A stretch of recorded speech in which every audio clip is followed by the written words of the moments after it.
What could I possibly say about Gojira that hasn't been said a million times already? The film is the granddaddy of all kaiju movies. It created a genre and influenced the course of Japanese cinema in ways that are still felt today. It was one of those lightning in a bottle type movies where various creative forces come together to create a work of art that changes everything.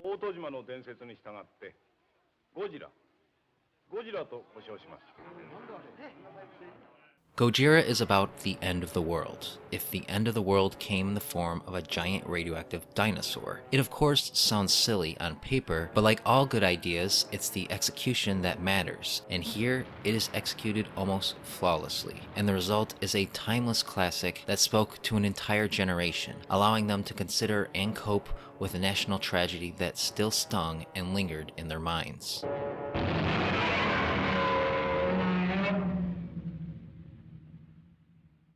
Now, none of this would have been possible without the talents of the cast and crew both on and off the screen. Drawing from his own experiences during the war, director Ishiro Honda brings an earthy, documentarian style to the film, making it feel believable and thus all the more haunting. Especially in no small part to special effects maestro Heisei Era, whom, working within his limitations, managed to craft sequences of destruction that, while dated, are still impressive to this day.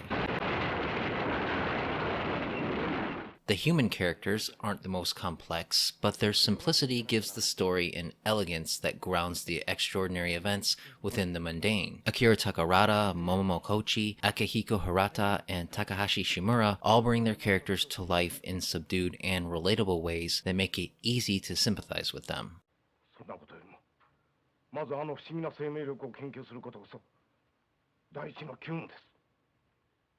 But the star of the show is Godzilla, of course, here at his most abjectly evil, a fire-breathing dragon of mass destruction who rises from the ocean depths with apocalyptic intentions. This film introduced everything that would go on to define the monster. His iconic look, a mutant crossbreed between a T-Rex and a Stegosaurus. His atomic breath, able to set ablaze anything it touches. His invulnerability, the unlimited potential of atomic power made flesh. And of course, who could forget his trademark earth-shattering roar, created by the always incredible Akira Ifukube, whose musical compositions elevate the film to the stratosphere, giving Godzilla an instantly memorable theme that you'll catch yourself humming every once in a while.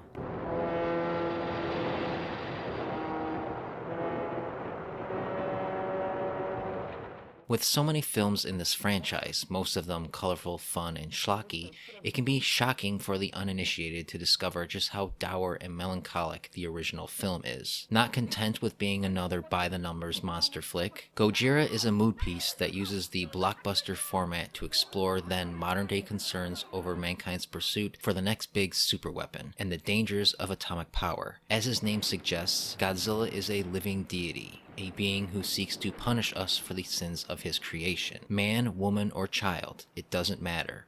All are guilty.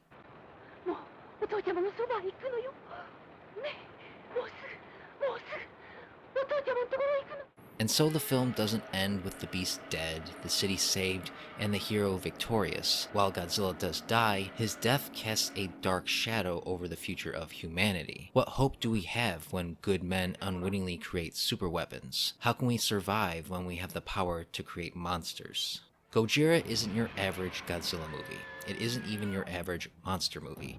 It is something more. A legitimate work of art with a message and a heart that happens to feature one of cinema's greatest fictional characters. In over 60 years, it still doesn't get much better than this. For more reviews and opinions on all things Godzilla, subscribe and stay tuned to Up From the Depths.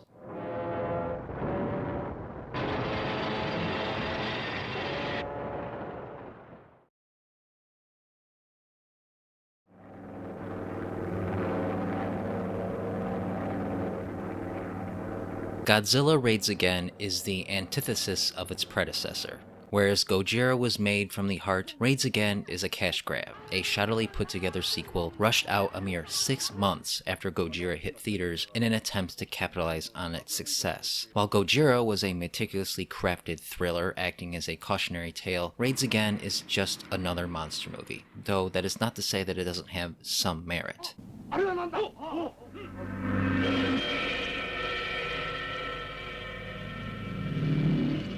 Taking place shortly after Godzilla was killed by the oxygen destroyer, Raids Again follows pilots Shoichi Tsukioka and Koji Kobayashi as the two accidentally stumble upon a second Godzilla, this time locked in battle with another unknown monster. To deal with the appearance of these rival beasts, Japan has to scramble up a plan to keep them from bringing their battle to the country.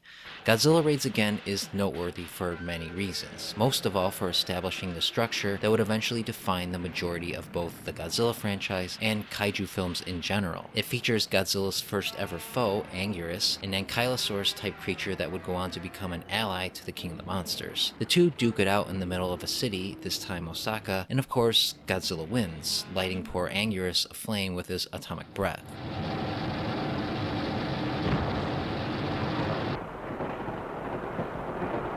Unfortunately, the battle is very underwhelming.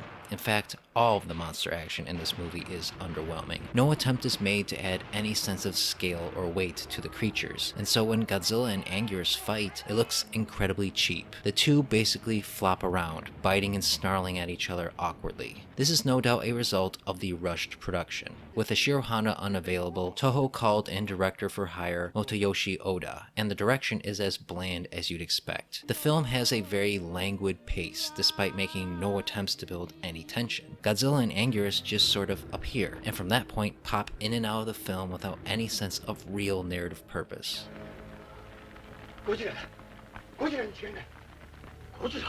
Now, maybe if the human characters were more interesting, they would make up for the uninspired monster action, but they are as bland and bare bones as you can get. They aren't terrible, and they don't annoy, but they also make no lasting impression. You'd be hard-pressed to remember any of their names. The most memorable character by far is played by Hiroshi Koizumi, mostly because of his familiarity within the Godzilla franchise. Koizumi would go on to act in a bunch of other Godzilla movies, most notable being Mothra vs. Godzilla. Takashi Shimura returns briefly to reprise his role as Dr. Yamane, but he exists only to recap the prior movie. Still, as pedestrian as Godzilla Raids Again is as a whole, it does shine in some spots. Ijai Tsuburaya's special effects work is still impressive relative to its time, and Anguirus was and still is a great member of Godzilla's pantheon. The film also introduces an interesting idea that Godzilla is drawn to light, and so the military devises a genuinely creative plan to divert Godzilla's attention away from the city. It of course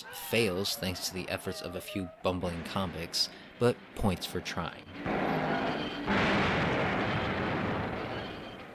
Godzilla Raids Again is not a very good entry in the franchise, mostly for being so inoffensive. Even at a paltry 80 minutes long, it is quite a slog to get through. The movie just isn't as exciting as it should be. It's a very flat, lifeless movie. Things just happen without any sense of genuine dramatic stakes. Godzilla's Return should be better than this, and so as a sequel, it just doesn't cut it. For more reviews and opinions on all things Godzilla, subscribe and stay tuned to Up From the Depths.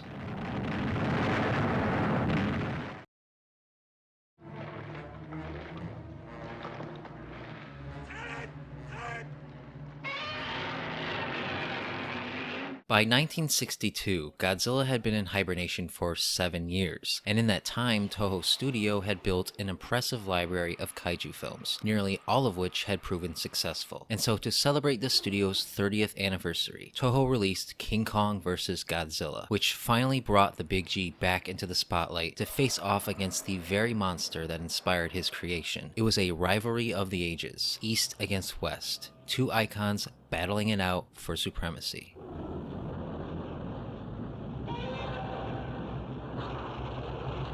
King Kong vs. Godzilla is basically a Japanese remake of the 1933 classic merged with a sequel to Godzilla Raids Again. At the same time that Godzilla re-emerges from the ice, an expedition funded by the fictional Pacific Pharmaceuticals sets out to the mysterious Faroe Island to capture the monster that the natives worship, which turns out to be the giant ape Kong. Kong escapes, and with Godzilla rampaging through Japan, it becomes only a matter of time before the two collide for the ultimate battle. This movie marked the true beginning of Godzilla's transition towards being light and campy. Despite still being a destructive force, he is given an energetic, almost jovial personality, relishing in the pain and destruction he causes and clapping his hands like an overexcited child. Conversely, Kong is a more subdued, grizzled character, prone to getting wasted and passing out. These monsters have distinct personalities, and it makes for an amusing and entertaining dynamic when the two cross paths. This lighthearted tone extends to the human cast as well. The characters are exaggerated and animated, reflecting the film's satirical nature. The standout is definitely Mr. Taco, played by Ishiro Arashima, who was known at the time as the Japanese Charlie Chaplin, and consequently gets many of the film's biggest laughs. His character is an absurd, cartoonish caricature of a greedy businessman, so obsessed with money and publicity that he is willing to bring a giant monster to Japan to become a mascot for the company to boost ratings. It is a ridiculous plan, and the film knows it.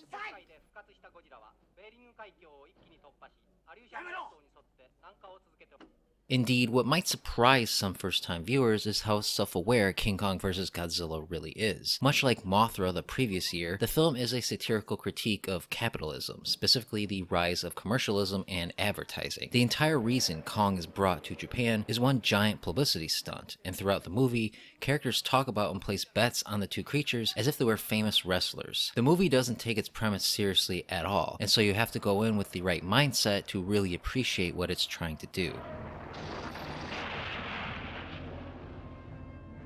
This doesn't, however, mean the film doesn't deliver the goods, though. King Kong vs. Godzilla is fun, colorful, classic 60s era popcorn entertainment. Ishiro Honda, Eiji Tsuburaya, and Akira Ifukube, ostensibly the fathers of Godzilla, all return and do fantastic work. This is especially the case for Ifukube, some of whose most iconic tracks originate here. The film is also really well paced and balances the human and monster scenes in such a way that never gets boring. Kong and Godzilla both get their moments to shine, and their final fight on Mount Fuji is great for how dynamic and playful it is.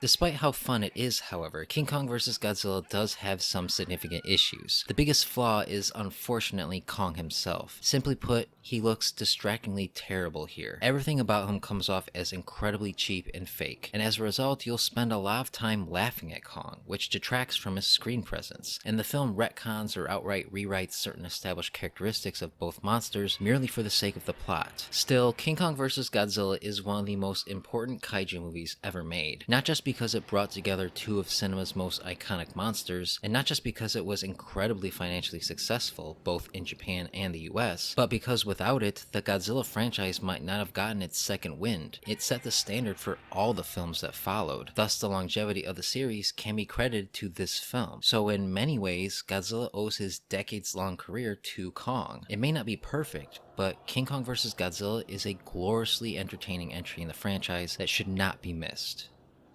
For more reviews and opinions on all things Godzilla, subscribe and stay tuned to Up From the Depths.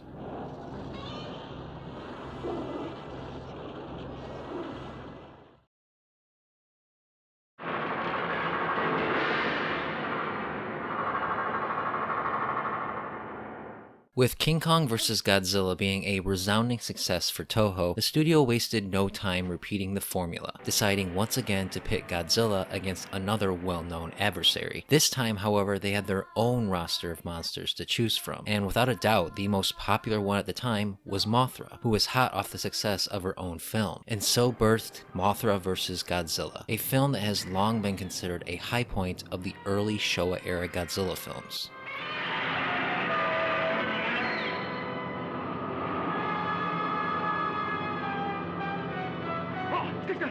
When a massive storm washes Mothra's egg to the shores of Japan, a duo of slimy businessmen set forth to put it on display for profit. The Shabagen, with the aid of a journalist, his photographer, and a scientist, beg for her egg to be returned, while at the same time, Godzilla rises from the earth to rampage once again. Out of desperation, humanity must set aside its pride and call on the help of an aging Mothra to stop him.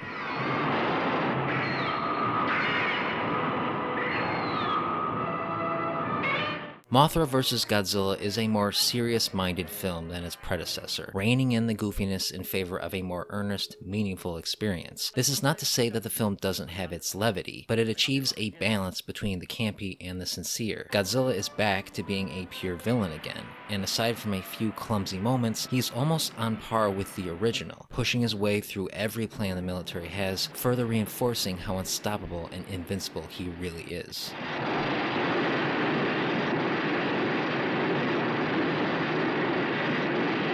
This was a wise choice because it provides a nice contrast to Mothra. Whereas Godzilla is unrelenting, unforgiving, and brutish, Mothra is righteous, forgiving, and fragile. These differences make their matchup all the more appropriately dramatic and gives the film a sense of real thematic stakes that frankly is missing in your run-of-the-mill Godzilla movies.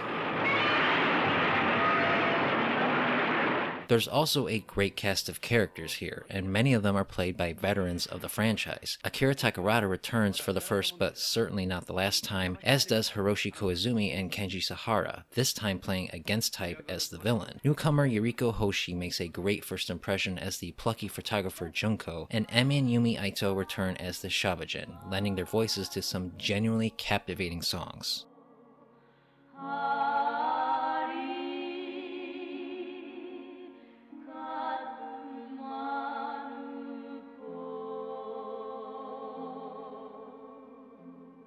Just like Mothra and King Kong vs. Godzilla before it, the film critiques capitalism and corporate greed, though it's less satirical and more straight to the point. Unlike Nelson from Mothra, the two human villains, Kumiyama and Torahata, are not over-the-top caricatures, just blind, obsessed businessmen. They are played entirely straight, and their story ends in a sudden and brutal act of violence that can take you by surprise if you aren't prepared for it.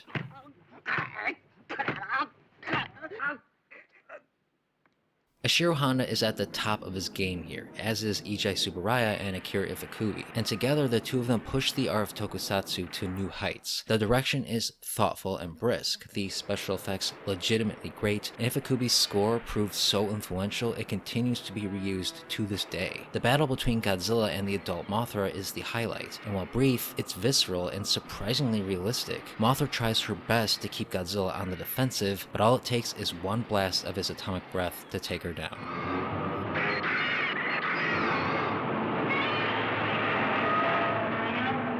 Unfortunately, after this is where the film loses steam. Godzilla's battle with the two Mothra larvae is a huge come down from the high intensity of the previous fight, and it's centered around a rescue mission of a group of school kids that comes out of nowhere and has no relevance to the plot. It feels shoehorned in just to give the characters something to do in the final act. So while most of the movie is a fun and entertaining ride, it ends on a low point and thus doesn't make a good final impression.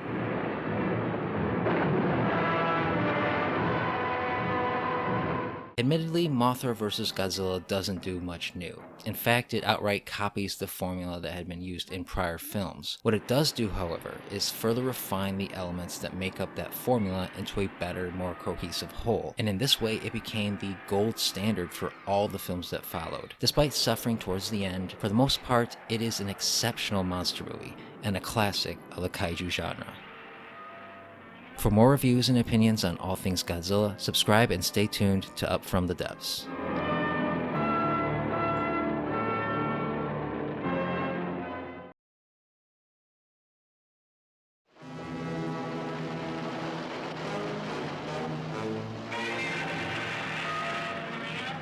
With Mothra vs. Godzilla another hit for Toho, the studio quickly rushed together another sequel. However, this time Godzilla wouldn't merely be facing off against another popular monster. No, this time Toho set out to create an all-new monster, one so big and so powerful it would require not one, not two, but three monsters to take it down. And so the end of 1964 saw the release of Ghidorah the Three-Headed Monster, the film that truly set the stage for Godzilla's gradual turn into a hero figure.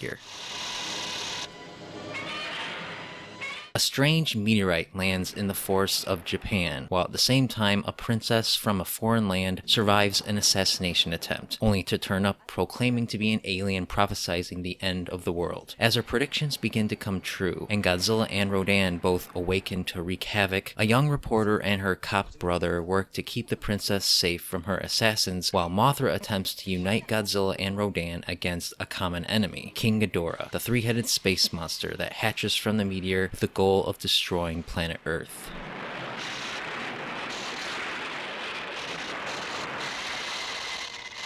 For better and worse, Ghidorah the three-headed monster is when the Godzilla series started to take a real dramatic turn towards the overtly outlandish and campy. More so than ever before, the monsters are given very explicit personalities, which makes for some amusing interactions, the most infamous being the scene where Mothra attempts to talk Godzilla and Rodan into fighting Ghidorah. While very silly, it does humanize the monsters, making them more than just big lumbering beasts with the sole purpose of destroying cities. The fight that follows is a franchise highlight, and the first of many four-way monster brawls that would become commonplace in the series. While underwhelming in certain aspects, the fight overall is a lot of fun, and sees Godzilla, Mothra, and Rodan combining powers and utilizing creative tactics to win against Ghidorah. However, it's clear that most of the effort went into getting this fight right, because the preceding fight between Godzilla and Rodan is very weak in comparison. It's tame, repetitive, and features some pretty mediocre puppetry. The human characters are okay, but feel like a step down from previous entries. Yuriko Hoshi and Hiroshi Koizumi both return to play similar characters to those they played in Mothra vs. Godzilla, and many other Toho stalwarts appear as supporting characters. Akiko Wakabayashi makes a strong impression as the Princess Selena, but for the majority of the film she acts aloof, and thus isn't given a lot to work with. However, Yosuke Natsuki as Detective Shindo makes for a decent leading man, and his chemistry with Hoshi, who plays his sister, is actually pretty strong.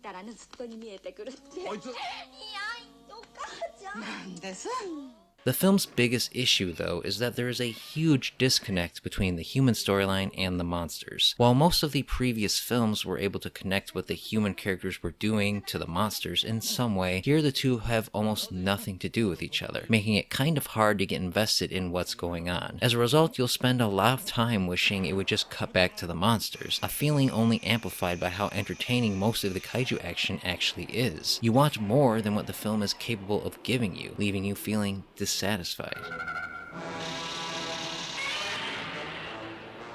This feeling extends to the titular creature itself. Without a doubt, King Ghidorah is a wonderfully realized practical effect, and every moment he's on screen, the film captures your attention. Unfortunately, he's absent most of the film, to the point where he comes off almost as an afterthought. He lacks the narrative impact a kaiju of his caliber ought to have. As a result, Ghidorah's very first appearance is rather weak, but it's a testament to the hard work, craft, and imagination that went into bringing him to life that he went on to become so iconic despite this.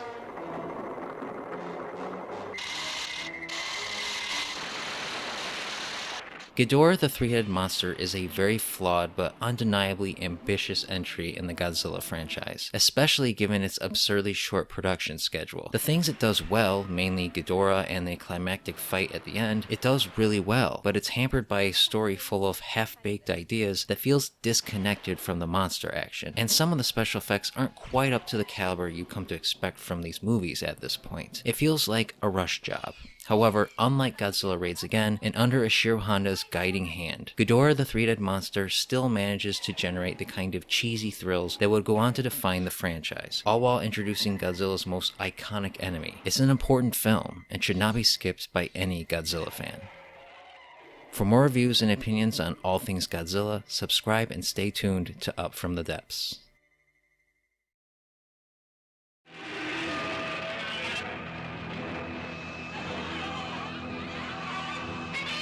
By 1966, Toho's special effects films were more popular than ever. Ghidorah the three-headed monster proved to be an even greater financial success than the previous film, and so it only made sense to continue making more movies. Given how popular Ghidorah had become, the studio once again brought together the fathers of Godzilla to craft a direct sequel, titled Invasion of Astro-Monster, which brought back the same monsters, minus Mothra, for a brand new adventure that would take the Godzilla franchise into the next frontier, and even further transform the former nuclear nightmare into the nation's hero.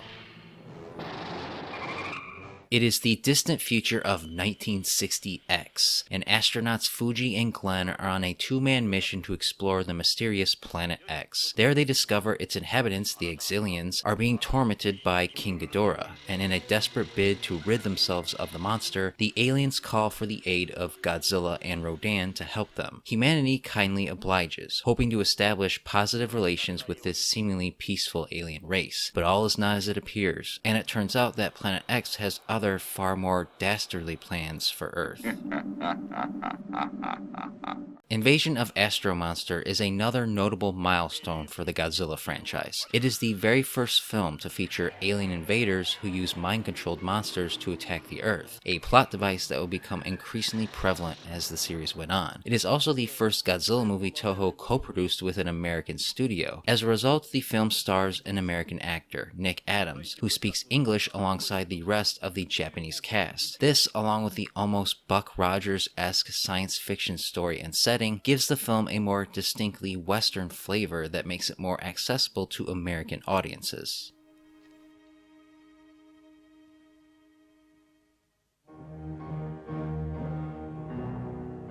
Make no mistake though, this is a Japanese Godzilla movie to the core. Invasion of Astro-Monster caps off Ishiro Honda's trilogy of G-flicks with a bang, upping the stakes while delivering a story that, while still a bit cheesy, is genuinely engaging and captures your attention. The human storyline is wonderfully interwoven with the monster action, and in fact is done so well that you don't mind when the monsters aren't on screen. The pacing is excellent, starting slow and building up until all hell breaks loose at the end, where it finally delivers on all the mayhem and destruction you've been waiting for. This film also has one of the better cast of characters in a Godzilla movie. Akira Takarada and Nick Adams have really great chemistry, making the cross-cultural friendship between Fuji and Glenn feel all the more authentic. Akira Kubo stands out in his very first appearance in the series as the sympathetic and down-his-luck inventor Tetsuo. However, the two who make the biggest impression are Nick Adams, who adds a sense of American swagger that really livens things up, and the lovely Kumi Mizuno, who is iconic as Miss Namikawa. And while their romance is mostly handled off screen and admittedly pretty shallow, it does add a bit of star-crossed tragedy to the story. In defense of Earth, we're gonna fight to the last man, baby. Now where's your conscience, or have you turned that over to your computers too, huh? Aside from a few wonky shots here and there, the special effects and model work are exceptional for the time period, and the selective use of the monsters means that they almost always look great when they are on screen. This film also has the distinction of being one of the few Godzilla movies to take place in space, and the execution and art design has a charming 60s era B-movie feel that instantly endears. The citizens of Planet X, dictated by logic and computer programming, are some of the most memorable aliens to appear in the series, and sport a look that is somehow both stylish and laughably cheesy in the best possible way.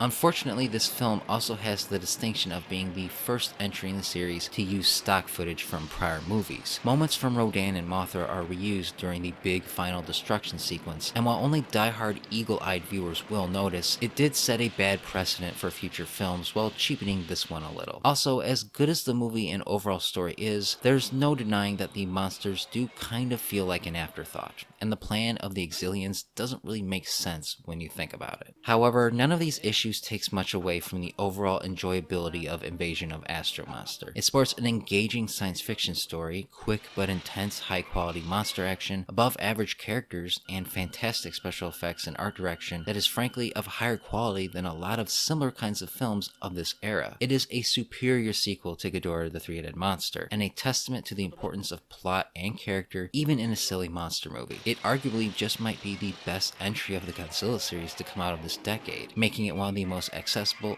and entertaining films in the franchise. For more reviews and opinions on all things Godzilla, subscribe and stay tuned to Up From the Depths.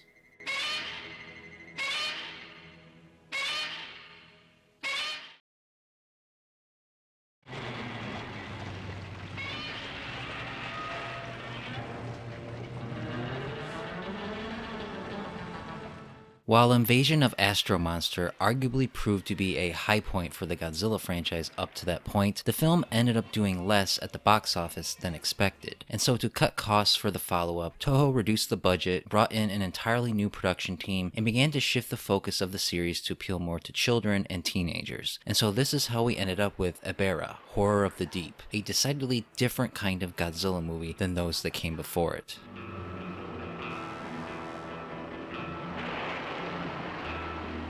After his brother goes missing at sea, young Ryota and his two friends, along with a bank robber, steals a yacht to find him. They get washed ashore on an island where they discover a terrorist organization called the Red Bamboo is enslaving the inhabitants of the nearby Infant Island, home of Mothra. In the hope of defeating the Red Bamboo and escaping the island alive, they awaken a sleeping Godzilla, who sets his sights on the island's protector, the giant lobster Ebirah.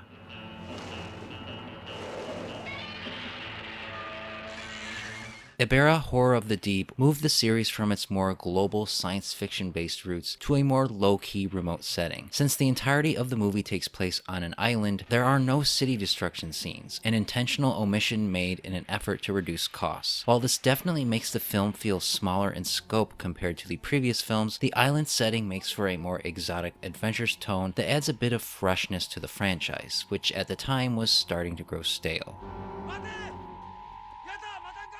Adding to the uniqueness of this film is Godzilla's role in the story and how he is portrayed. Since this was originally meant to be a King Kong film, Godzilla acts in ways that are out of character for him. He shows an interest in humans that he never had before, and his preference for using rocks feels very Kong-esque. Even the antagonist monster Ebirah, a simple lobster with no unique abilities, seems like a more natural fit for Kong than Godzilla. When viewed in this way, the movie becomes a fascinating thought experiment of what could have been.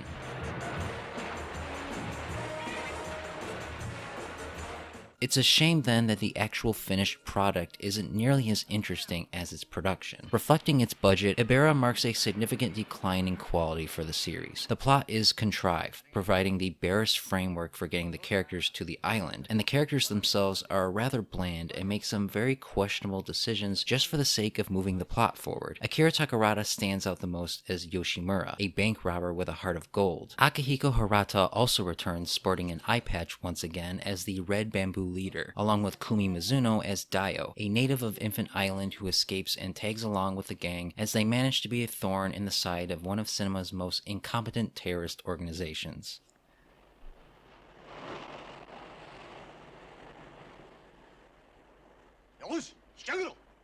As far as the monsters go, both Godzilla and Mothra have seen better days. Mothra looks as if she's been collecting dust on a shelf for a while, and by the end of the film, Godzilla has been used and abused so much that the suit is practically falling apart. Ebirah, on the other hand, is a wonderful effect and is executed quite well. The two fights between Godzilla and Ebirah are decent and entertaining, but don't truly excel, though shots of them fighting underwater was a first for the series. What helps this film is its pace. New to the franchise, Jun Fukuda's flashy, colorful direction gives the film energy and keeps the plot moving along at a great pace. There is never a down moment, and so it is never boring or too slow. Despite not showing up for an hour, once Godzilla is awakened, he is a constant presence. And it is cool having Mothra show up to give the film a connection to the prior entries, though the absence of Yumi and Emi Ito is notable. Despite some inspired stuff, however, Ebirah, Horror of the Deep can't quite escape the realities of its production. There's simply no denying that this is the black sheep of the franchise, a Godzilla film that was not originally intended to be a Godzilla film. The movie just doesn't stand up to the great entries that came before, and while not a disaster by any stretch, it is rather forgettable and offers very little reason to ever rewatch it. For more reviews and opinions on all things Godzilla, subscribe and stay tuned to Up From the Depths.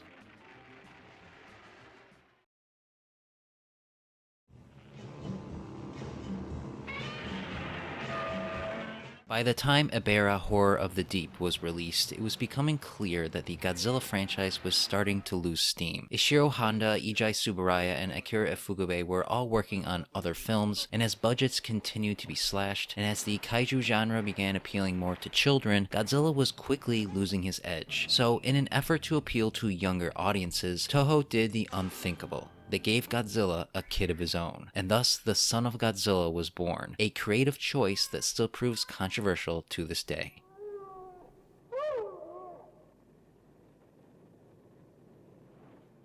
A small team of scientists, along with a nosy journalist, are stationed on the remote Soggle Island with the goal of perfecting a weather control device. Their efforts are complicated by the presence of a trio of massive praying mantises called Megaguirus, the giant spider Kumanga, and most notably, a newly hatched baby Godzilla-like creature whose cries for help draw Godzilla to the island, where he claims and begins raising the baby as his own. It's not long before these various forces clash as the scientists figure out a way to escape the island alive. Son of Godzilla is one of the most divisive films in the franchise, and frankly, it's easy to see why. More so than any other film up to this point, it is explicitly made to appeal to kids, with Minya the unofficial mascot of this transition. For many fans, he is the face of everything that had gone wrong with the franchise. Misshapen and pudgy and too cute for his own good. He is, to put it bluntly, ridiculous looking. He doesn't look anything like Godzilla, making the instances where the characters confuse the two comically absurd.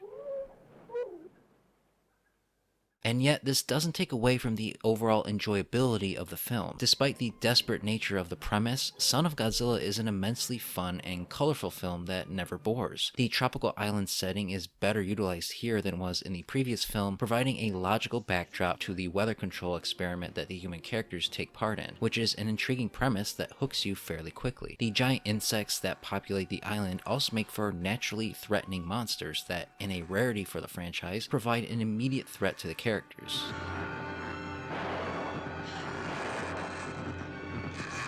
The human characters are shallow, but are lively enough to keep you engaged in the story, and the cast is full of familiar faces. Akira Kubo makes his second appearance in the franchise as Goro, the reporter who drops in on the island unannounced, as does Tadao Takashima, who plays lead scientist Professor Kasumi. Akihiko Hirata and Kenji Sahara also return, as does Yoshio Tsuchiya, who played the head Exilian in Invasion of Astro-Monster, here standing out for his portrayal of a man gone mad with heat stroke. And like in Ebirah, there is a lone native girl, Psycho, played by Beverly Maeda, only this time she has much more agency, using her knowledge of the island to help the scientists. The stars of the show, though, are of course the monsters, and the one who stands out in ways both good and bad is Minya. While a terrible design, Minya is an endearing little fellow, whose antics provide the film's most entertaining moments. He has a childlike innocence that anyone who has been around kids can recognize. His scenes with Godzilla are very charming, and the father-son relationship that develops between them is well performed, amusing to watch, and yes,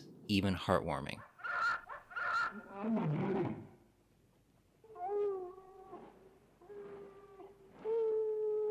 While not as flashy as some of the franchise's more popular monsters, Kumanga and Kamacuras make for some terrific antagonists. The puppeteering work on them is exceptional, especially for Kumanga, who is probably one of the more threatening villains of the franchise, particularly if you don't like spiders. And while the Kamacurai aren't quite so menacing, they make for good bully characters for Minya to go up against.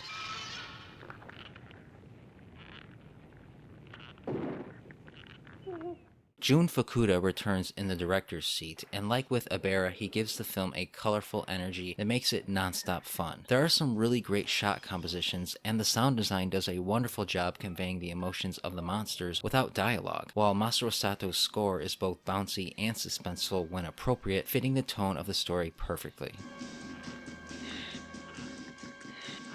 While it's easy to see why one could despise Son of Godzilla, there is no denying that it is one of the more delightful entries in the franchise. The story for both the humans and the monsters is very entertaining, and both play off of each other very well. The special effects are quite good despite the lower production values, and while Minya and Godzilla both suffer from some seriously questionable designs, their relationship is genuinely sweet, and ends on an image that is effective, poignant, and now after all these decades, iconic. Son of Godzilla may not be the classic Godzilla of old, but as a film for children, it excels, making this a perfect film to introduce to a little G fan in the making. For more reviews and opinions on all things Godzilla, subscribe and stay tuned to Up From the Depths.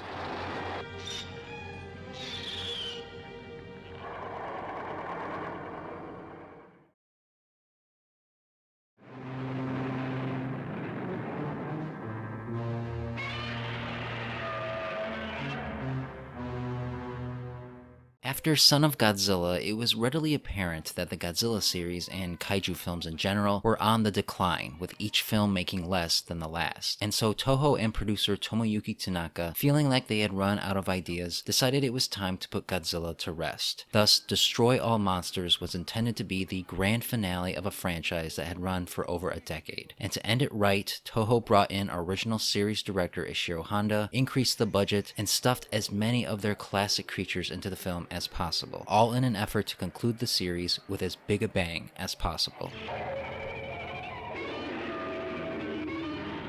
It is the year 1999, and mankind has advanced to the point where they have complete control of Earth's monsters, containing them on an island dubbed Monsterland. Suddenly, communication with Monsterland is lost, and all of the monsters begin attacking major cities across the globe. A race of aliens called the Kilax reveal that they have control of the monsters, and intend to use them to wipe out humanity unless they bow to their whims. With surrender not an option, it's up to Captain Katsuo Yamabe and the crew of the spaceship Moonlight SY-3 to fight back and return control of the monsters to humanity before it's too late.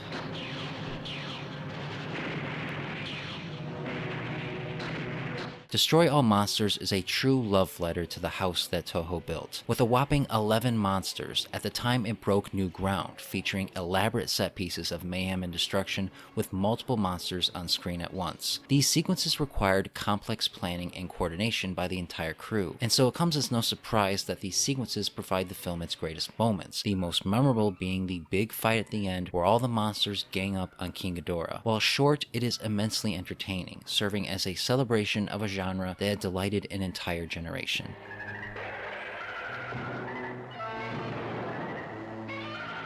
Indeed, everything involving the monsters shines in this film. Godzilla comes back with a brand new and much improved look, as does Anguirus, his first appearance since Godzilla raids again. The film wastes no time setting the monsters loose, and from that point they remain a constant presence. The pacing is very good, with the monster scenes spread out evenly enough so that it's never too long before they appear. And aside from a few comically brief cameos, most of them get a moment or two to shine.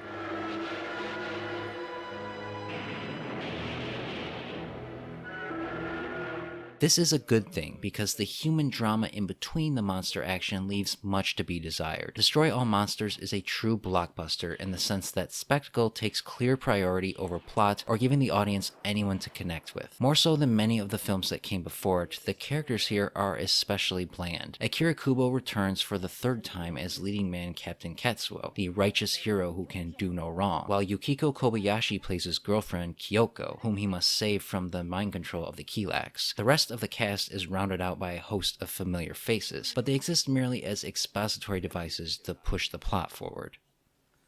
これは非常に精巧な電子計算機が組み込まれているそう受信機です。 This really holds back Destroy All Monsters from being the true classic it aspired to be. In essence, this film sports the same plot as Invasion of Astro-Monster, only far less interesting. The Kilax are very generic and shallowly presented, with their plan having little nuance or intrigue. They feel like an afterthought, a plot device to allow the monsters to rampage across the world. Cities are destroyed, but you never feel the impact, and so you never quite feel like the world is in danger despite the high-stakes intensity of the plot, making everything aside from the monsters rather unengaging.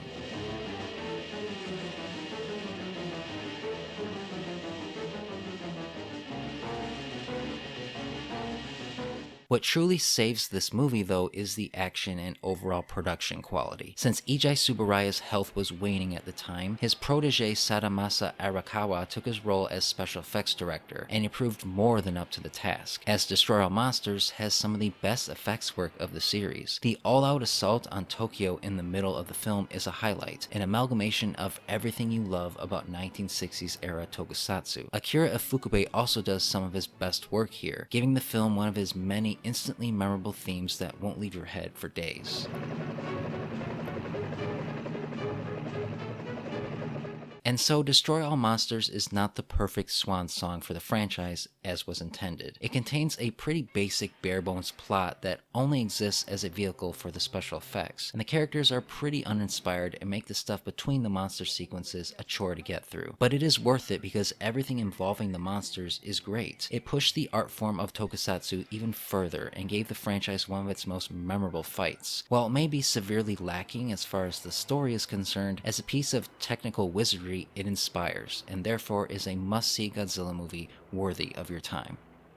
For more reviews and opinions on all things Godzilla, subscribe and stay tuned to Up From the Depths.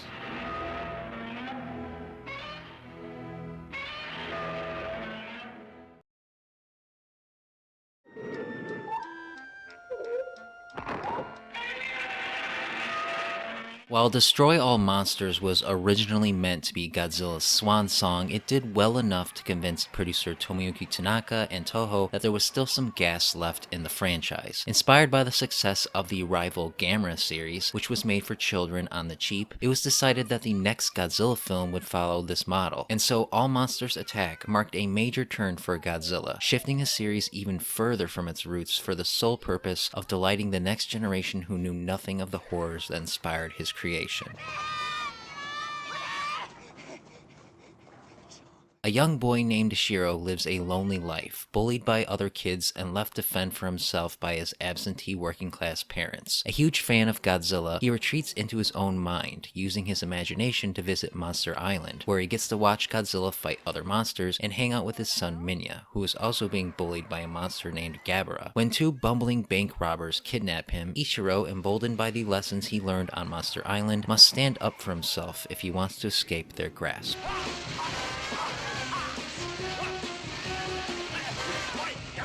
All Monsters Attack is considered by many fans to be the worst Godzilla movie ever made, and in many ways this is true. Its lower cost is made obvious by the fact that most of the monster footage is recycled from previous films, and what little new footage there is inspires little admiration. Minya also returns to the forefront, and if you had little affection for him in Son of Godzilla, you'll despise him even more here, because now he talks. Main character Ishiro is just as divisive, at once both plucky and obnoxious, and if you can't stomach that, then this film will no doubt grate on your nerves.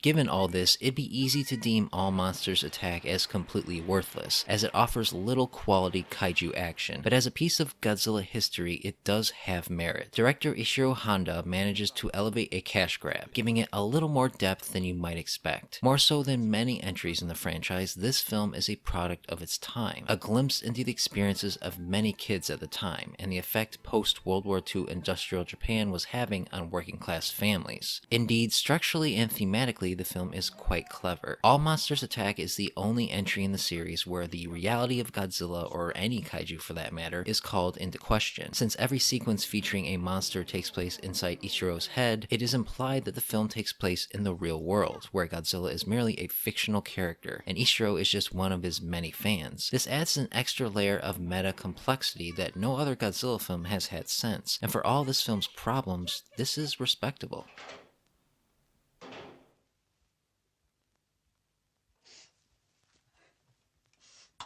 For the very first time in the series, a kid serves as the main protagonist, and Ichiro serves the role well enough. While he irritates in the English dub, in Japanese as played by Tomonori Yazaki, it's much easier to sympathize with him, especially when watching within the proper historical context. In fact, as far as characters go, Ichiro is one of the better developed characters of the franchise, with a fully realized arc that surely spoke to many kids of that time. With all that being said, however, no amount of academic analysis can make up for the cheap quality of All Monsters Attack. As both a Godzilla film and a kaiju film, it mostly fails because so much of it is reused material that is poorly shoved into the movie. The result is incredibly jarring, as Godzilla consistently changes looks from scene to scene, and if you've already seen the previous films, you'll be bored rewatching large chunks of this film. The only new monster, Ebirah, is by far one of Toho's weakest creations, though he does work as a cowardly bully character for Godzilla to beat up on.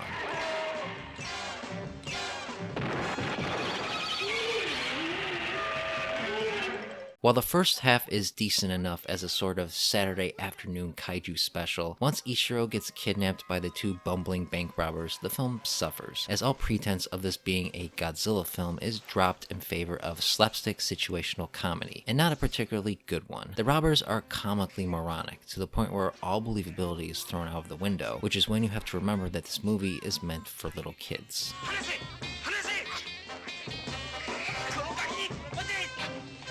When all is said and done though, All Monsters Attack is not the blight on the Godzilla franchise many would say it is. In fact, when you take into consideration how cheap the film is, it's kind of amazing it's as sufficient as it is. While certainly no masterpiece, it has a lot more going on underneath the surface than you might expect. It's just that as a Godzilla movie, it doesn't satisfy. And so if you go in looking for a traditional monster movie, you'll be sorely disappointed. However, it's a good entry to introduce young children to Godzilla, and for that, it has value and has its place in the franchise. For more reviews and opinions on all things Godzilla, subscribe and stay tuned to Up From the Depths.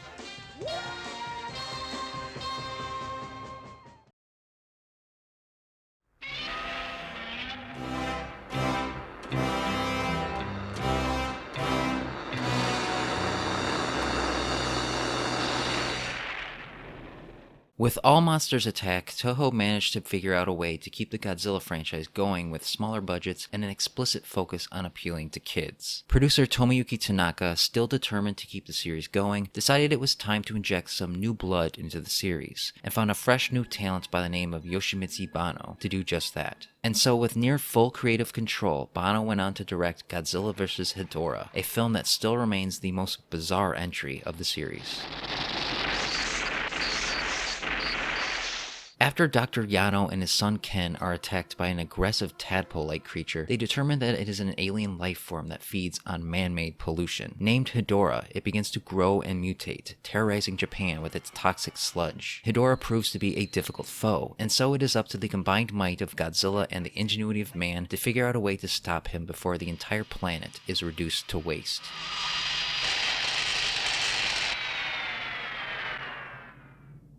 It must be stated once more that Godzilla vs. Hedorah is without a doubt the trippiest, most surreal film in the Godzilla series, featuring psychedelic visuals, randomly placed animated vignettes, and a funkadelic soundtrack. It feels straight out of the 70s, and depending on who you ask, that's either a good or a bad thing. The film is as close to an avant-garde Godzilla movie as you can get, with tone and experimentation taking clear priority over plot, which is incredibly simple even by Godzilla standards. This is a straightforward versus movie with only the most basic framework of a plot holding it together, but under the unorthodox direction of Banno, it becomes anything but your standard Godzilla fare.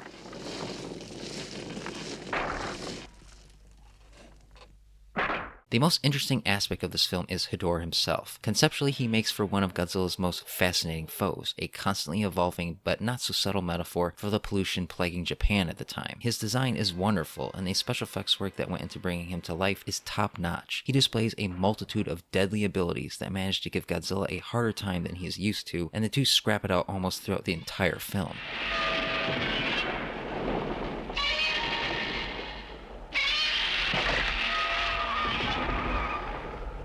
You'd think this extra emphasis on monster action would make Godzilla vs. Hedorah non-stop fun, but the fights here are quite underwhelming, slow-paced and lacking in many exciting or suspenseful moments. There are long stretches where Godzilla and Hedorah just stand around and stare at each other for what feels like forever. These moments severely detract from the impact these fights should have, making the action in this film very dull.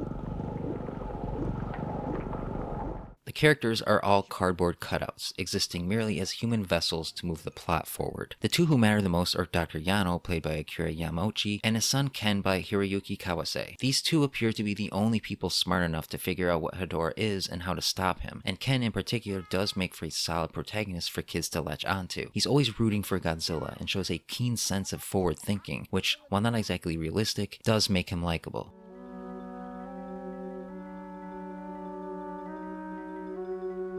For the first time, Godzilla fully steps into the hero role as protector of the Earth that children can look up to. And yet despite this, Godzilla vs. Hedorah is one of the more disturbing films in the series, featuring moments of death and destruction that are graphic in a way the series hadn't been since the original, if not more. Scenes of people being drowned in sludge, choking on sulfuric acid, and flesh being dissolved to the bone are plentiful. This stark contrast between the childlike nature of the story and the gruesome reality of its victims is part of what makes this film so intriguing, despite its issues.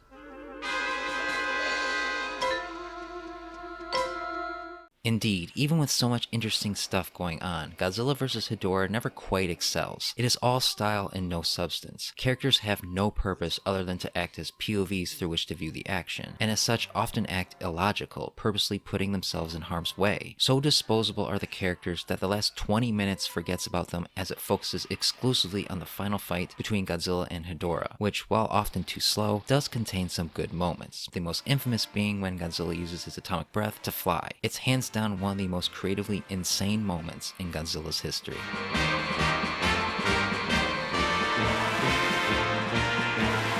Godzilla vs. Hedorah is a fascinating movie that can never escape the trappings of its genre. It has some really clever ideas and directorial choices, and conceptually Hedorah is a great monster, but its incredibly simple plot makes it feel like an episode of TV stretched out to a feature-length film, and so large stretches of it are very tedious. It's easy to see though why one could appreciate it for both being so stylistically different from all other Godzilla films and for having a message that spoke to an important issue at the time. While far from great, it is also far from the worst Godzilla movie ever made, and should be seen at least once by every fan so they can make up their own mind about the weirdest Godzilla movie.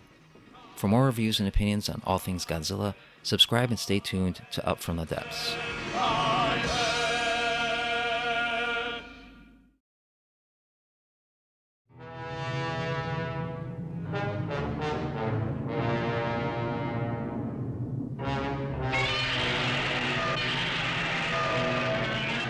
Turned off by the strange quirkiness of Godzilla vs. Hedorah, Toho and producer Tomoyuki Tanaka were determined to get the Godzilla series back on track. The experimental phase, as brief as it was over. Budgets were reduced even further, Jun Fukuda was brought back to direct, and it was decided that King Ghidorah would return once again, all in an effort to make the franchise more marketable. But Ghidorah would not be alone, nor would Godzilla, resulting in the tag team monster brawl that is Godzilla vs. Gigan.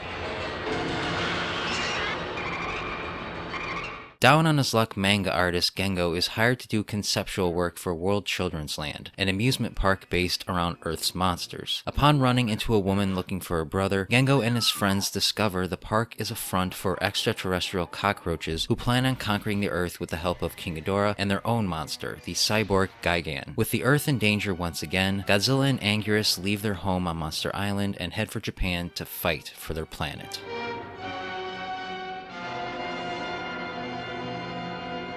As the Japanese film industry was in shambles at the time, Godzilla vs. Gigan is as cheap as they come, with copious amounts of stock footage from Toho's vast backlog of titles used to fill out the special effects sequences. This includes the score, which is entirely composed of old Akira Ifukube tracks. The monsters themselves are also reused, holdovers from prior films, and you can tell, especially in the case of Godzilla and Ghidorah. Even the story is reused, utterly unoriginal and relying on the tried and true formula that had worked in the past. This is to say that Godzilla vs. Gigan, as opposed to its immediate predecessor, plays it as safe and as cheap as it can.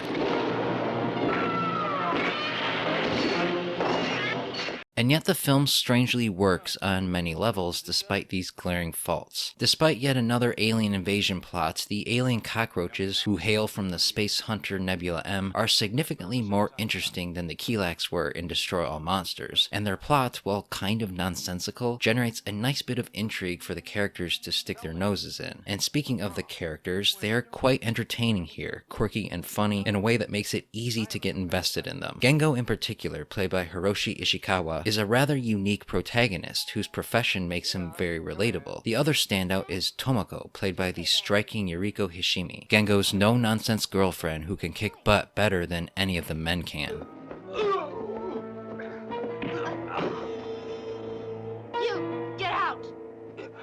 What Godzilla vs. Gigan lacks in originality, it makes up for in pure, unadulterated fun. The film has a nice pace, building up to the monsters, and once Gigan and Ghidorah are unleashed, it is non-stop kaiju mayhem. The sequence where the two decimate Tokyo, despite littered with stock footage, is explosively delightful, and when Godzilla and Anguirus finally enter the fray, the four-way battle never stops. The film is simple and focused on delivering what fans at the time wanted, and despite all odds, it does so splendidly in a way that overcomes its cheapness. It should be noted that this film marks the final time the late suit actor Haruo Nakajima would portray Godzilla, and he gives a great final performance, even though the suit is practically in tatters at this point. This is also Ghidorah's final appearance in the Shōwa series, which was probably a good thing because he looks ready to retire, gray-haired and lacking in the energy of his early years.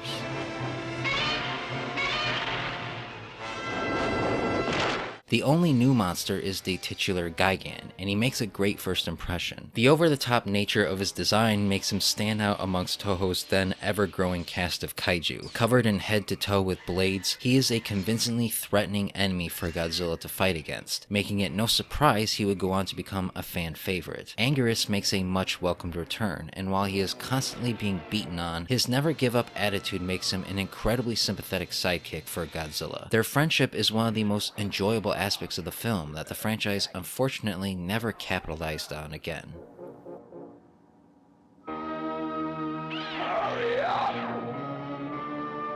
In many ways, Godzilla vs. Gigan is the quintessential 70s era Godzilla film. Cheap and safe, but able to overcome its deficiencies by being so darn entertaining without resorting to being too ridiculous. The human characters are fun, and their story is well balanced with the monsters. And even though much of the action is composed of stock footage, there are many great new moments that make this fight one of the franchise's best. The film doesn't break any new ground, but it wasn't trying to, and within its limitations, it manages to be a satisfactory entry in the series, full of colorful monster action. It's another great introductory film that is sure to delight any children lucky enough to witness it.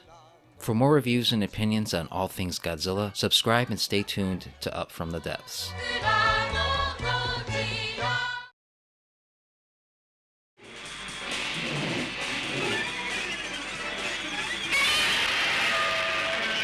By 1973, the Godzilla franchise was on its last legs. Television was quickly becoming the preferred way for adult audiences to entertain themselves, leaving children as the only major demographic still going to the theater. And so, recognizing this, Toho, out of desperation, fast-tracked another Godzilla movie, this time with the intention of mimicking the trends at the time, and thus giving kids everything that they wanted. The survival of the franchise depended on it. The result is Godzilla vs. Megalon, a movie that, for better and for worse, symbolizes how far the series had fallen.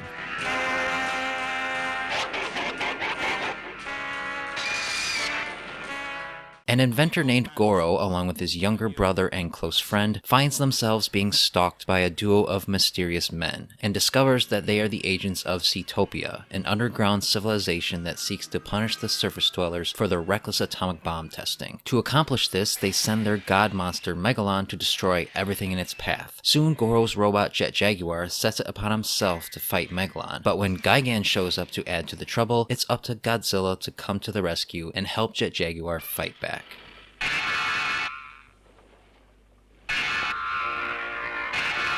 Godzilla vs. Megalon marked a new low for a once illustrious franchise. Even by Godzilla standards, it is cheap, silly, and absurd, with little originality to stand on. Once again, an ancient or alien civilization has a bone to pick with humanity, and sends a couple of mind-controlled monsters to dole out some punishment. And once again, Godzilla and an ally of his choosing comes to the rescue. It was clear Godzilla was becoming increasingly irrelevant, and this was a last-ditch effort to keep the series relevant in a time when television shows like Ultraman were popular. And so everything, from the plot to the characters to Jet Jaguar himself, is meant to mimic the kinds of shows that captured the attention of Japanese kids at the time.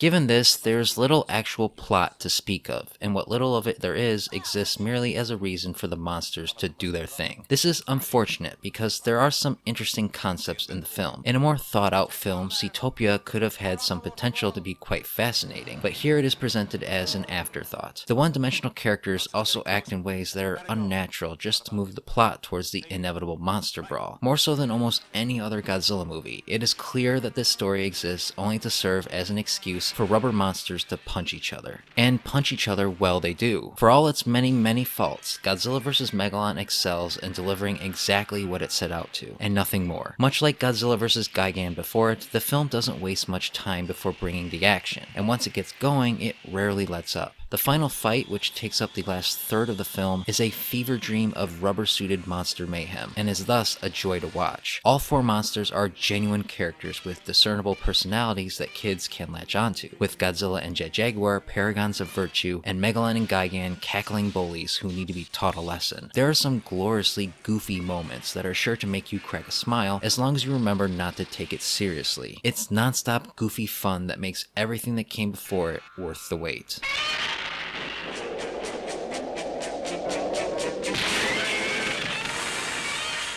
And credit where credit is due. Godzilla vs. Megalon birthed two of the franchise's most cherished creations. Much like Gigan, Megalon is an inspired and creatively designed monster with some really cool abilities and an obnoxious personality that makes him a lot of fun to root against. And Jet Jaguar, while an obvious Ultraman knockoff, is the opposite, an underdog that's really easy to root for, who even gets his own kickin' theme song that, once you hear it, will stay with you forever. In so many ways, Godzilla vs. Megalon has no right to be as entertaining as it is. Despite a phoned-in direction by Jun Fukuda, despite a nonsensical bare-bones plot, despite cardboard characters, and despite yet more stock footage, it all falls aside when you get to the glorious 2v2 fight that closes the film, an extended action scene punctuated by great moments and humorous interactions between the monsters. It's just fun, there's really no other way to put it. It's right up there with the silliest Godzilla has ever been, and for some this is a travesty. But if you watch it with kids, or even with a couple of friends, it's actually one of the more entertaining movies in the franchise, and goes to show that even at his trashiest, Godzilla still knows how to give the people what they want. For more reviews and opinions on all things Godzilla, subscribe and stay tuned to Up From the Depths.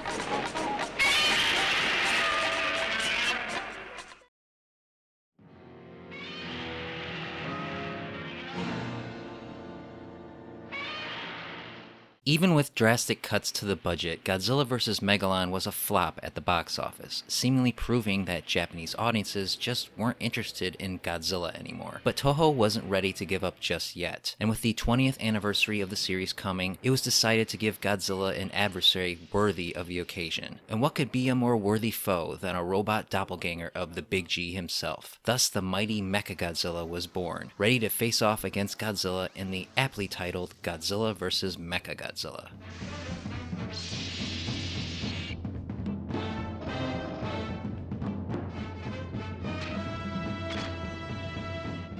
A strange prophecy begins to take shape, while at the same time Godzilla appears to return to his destructive ways. But when a second Godzilla appears to stop him, it is revealed to be a disguised Mechagodzilla, a weapon of mass destruction under the control of the Simians, space apes who want to take over Earth. Mechagodzilla proves to be powerful, and so a couple of archaeologists, a professor, and an Interpol agent work together to summon the ancient monster King Caesar to aid Godzilla in taking out the mechanized monster for good. Godzilla vs. Mechagodzilla was a breath of fresh air in a time when the quality of the franchise was beginning to spiral down the drain. As a 20th anniversary film meant to celebrate the series, there was pressure to deliver, and so unlike its immediate predecessors, it has a proper budget and a more thought out but equally bonkers story. And the results speak for themselves, because from the first few minutes this film grabs your attention, setting up mysteries and moving the plot along at a brisk pace that never leaves you bored wondering when the monsters will show up. And make no mistake, Godzilla Godzilla vs. Mechagodzilla is chock full of monsters. Anguirus makes a welcomed appearance once again, and yet again gets beaten to a pulp, this time in a shockingly bloody and brutal way. Then there's King Caesar, a lion god with a unique ability to reflect attacks back with his eye. While definitely not considered one of Toho's classics, he's a decently designed and realized kaiju. The star of the show though is Mechagodzilla, whose design still remains the best even after multiple incarnations. His sleek steampunk look and hard edges adds a sense of danger to his appearance, which is backed up by a huge arsenal of weaponry. He's basically a walking turret, and the moments where he unloads onto Godzilla and King Caesar are a feast for the eyes.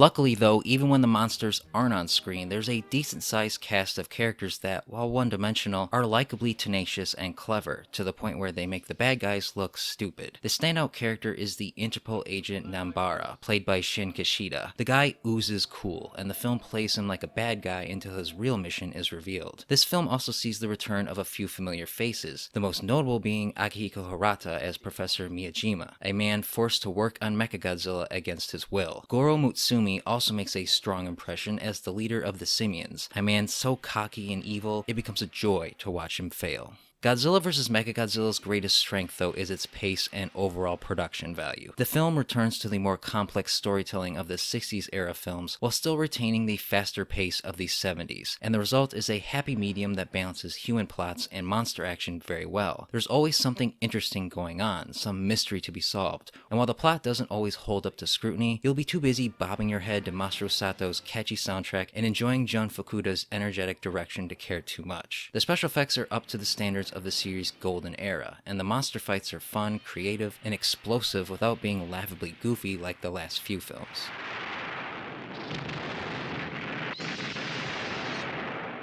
If there's a weak link to be had, it has to be the whole plot involving the prophecy and King Caesar. There really isn't any explanation as to why the Simians care or even know about the prophecy, and so it feels rather shoehorned in with everything else going on. And aside from King Caesar himself, it never quite pays off in a very satisfying way. Still, it does give the characters a MacGuffin to chase after, which helps give the story its vibrancy and sense of momentum, so it's hard to fault it too much.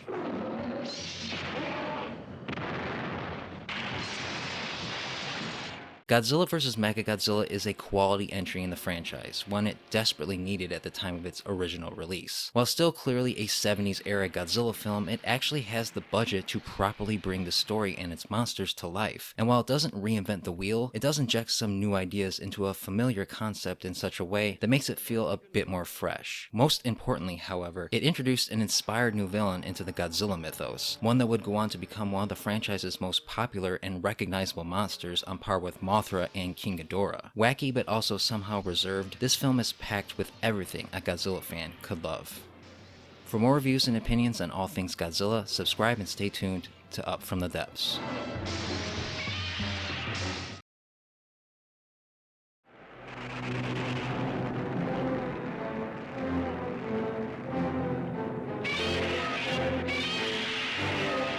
With Godzilla vs. Mechagodzilla proving to be both critically and financially more successful than many of the preceding films, it only made sense to the higher-ups at Toho to keep the series going in this direction. Seeing this as an opportunity to return Godzilla to his glory years, it was decided to verge away from the light and campy tone that had defined the franchise for so long in favor of a more classical and serious approach. To this end, Ishiro Honda was brought back to direct a direct sequel, Terror of Mechagodzilla, the film that, despite all this, ended up being the final installment in the first era of Godzilla films.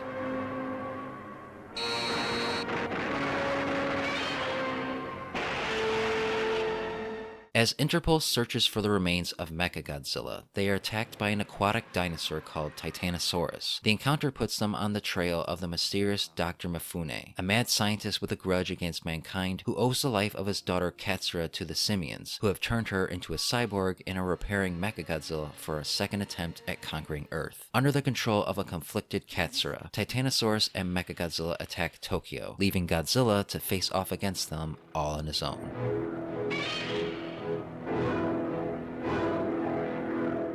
From the very first frame, it is apparent that Terror of Mechagodzilla is a different breed of film compared to its immediate predecessor. While Godzilla vs. Mechagodzilla was fast, frantic, and colorful, this film is slow, brooding, and dark. It still relies on the tried and true alien invasion plot, but without the increasingly goofy and simplistic characters, storylines, and monsters that have been devolving the franchise for so long. While still engaging in the over-the-top monster mayhem you come to expect from the franchise at this point, it attempts to tell a more somber, serious tale of star-crossed lovers and embittered old men. I say attempt because its reach far exceeds its grasp.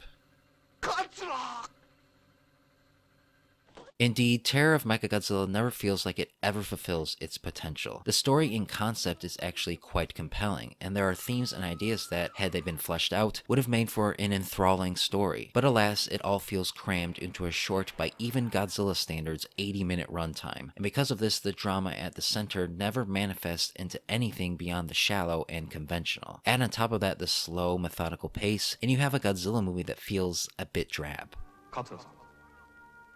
僕はきっと博士の研究を完成してみせますよ。きっと。 The characters are certainly a step up from prior entries, and there is some emotional complexity going on, but the film isn't deep enough to go beyond the surface level. Akihiko Hirata returns once again playing a scientist, though this time he really gets to ham it up as Dr. Mifune. The most compelling character, though, is his daughter Katsura, played by Tomoko Ai, a cyborg split between her loyalty to her father and her sympathy towards mankind. This feeling is embodied by her affection for Akira Ichinose, played by returning actor Katsuhiko Sasaki, a biologist researching Titanosaurus who can't help but be drawn to Katsura's beauty. The core of an engaging love story is there, but almost no time is given to its development, thus leaving you feeling cold. However, this cannot be said for anything involving the monsters. While Terror of Mechagodzilla may be slow going, when the kaiju show up to do their thing, they do so with gusto. The scene where Titanosaurus and Mechagodzilla rampage through Tokyo, while brief, is spectacular, and the subsequent battle with Godzilla is explosively entertaining. There are moments of awe-inspiring pyrotechnics on display that really make you appreciate the craftsmanship that went into making these movies. It's one of the best action scenes of the Shōwa Era.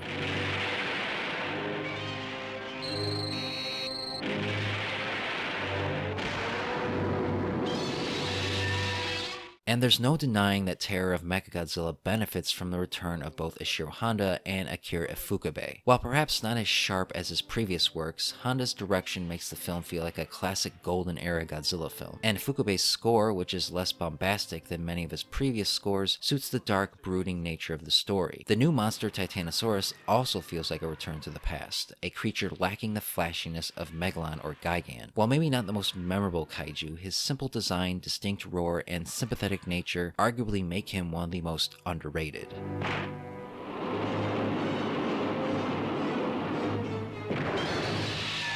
Terror of Mechagodzilla should be admired for its ambition to return Godzilla to the more thought-provoking filmmaking that defined the earlier entries, but it is never able to escape the tropes and formulas that had been defining the franchise throughout the 70s. Because of this, it never excels at being either type of film. It is a film caught between two eras, a final attempt to bring Godzilla back from the brink of irrelevancy, and consequently it failed, performing so poorly at the box office that Toho finally threw in the towel, putting Godzilla in hibernation until the time was right to bring him back. At the very least, however, the film sends Godzilla out with a bang, as the final third features some of the best kaiju action of the series, thus giving the classic era of Godzilla the joyous send-off it deserves.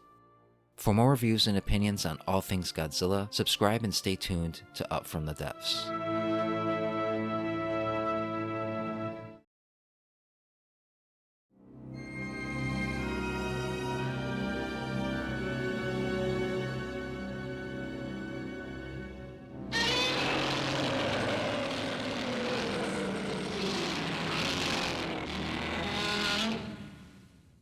Following the box office failure of Terror of Mechagodzilla, Toho attempted to rejuvenate the Godzilla franchise for nearly a decade. Acknowledging that the series' descent into children's fare had likely alienated older fans, producer Tomoyuki Tanaka decided that it was time for Godzilla to return to the sobering anti-nuclear roots that had made the original film so special, and to do it in a way that felt modern and contemporary. Thus, the series was rebooted, and the mythology of all the previous films was discarded in favor of a direct sequel to the 1954 classic. And so, after 9 long years, Godzilla was given a fresh start, back to terrorize Tokyo in the perfectly titled The Return of Godzilla.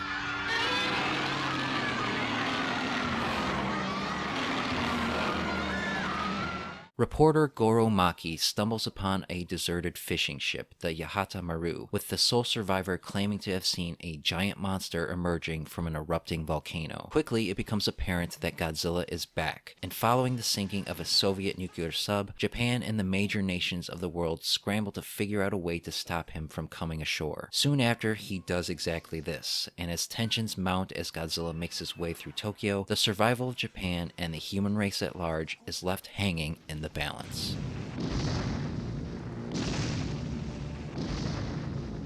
The Return of Godzilla marked a significant milestone for the, at the time, 30-year-old franchise. Not only did it see the return of Japan's most iconic monster after a long absence, but it was also a return to the tone and themes that had made the original a masterpiece. Stripped of the kid-friendly heroics and nonsensical plots of the later Shōwa Era films, Godzilla is back to being truly menacing again. This is reflected in the new design, which is big and mean and lacking in any semblance of humanity. He's portrayed more like an animal whose instincts can be used against him, a surprise turn that makes Godzilla more vulnerable than he has ever been despite his increased power. It's a refreshing and realistic take on the character that signaled the drastic change in direction the franchise needed.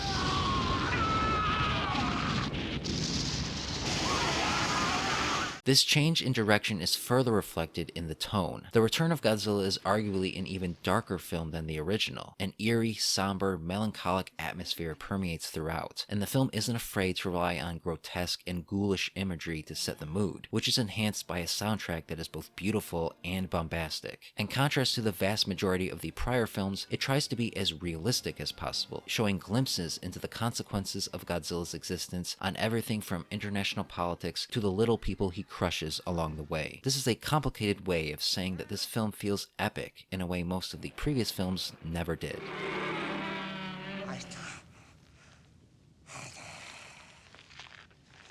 Like the original, The Return of Godzilla has an explicit anti-nuclear theme. The film isn't afraid to have a thoughtful discussion as to the moral implications of atomic power within the politics of its Cold War era. Some of the most riveting scenes are of the Prime Minister being pressured by the US and the Soviets to use nuclear weapons on Japan, and its conclusion is appropriately subdued and eloquent. Moments such as this are when the film is at its most dramatically potent, and is a stark reminder yet again that Godzilla is at his best when the films are about more than just mindless giant monster action. With that being said, The Return of Godzilla certainly doesn't skimp out on the mayhem and destruction. The film has a nice handful of quality set pieces that wisely don't attempt to merely mimic the original. The Super X in particular proved to be quite a worthy adversary for Godzilla, and their encounters provide for some of the film's most memorable moments. The special effects are leagues better than they had been 10 years prior, and go a long way toward making it feel like a legitimate film as opposed to the cheap rubber-suited antics of many of the earlier entries.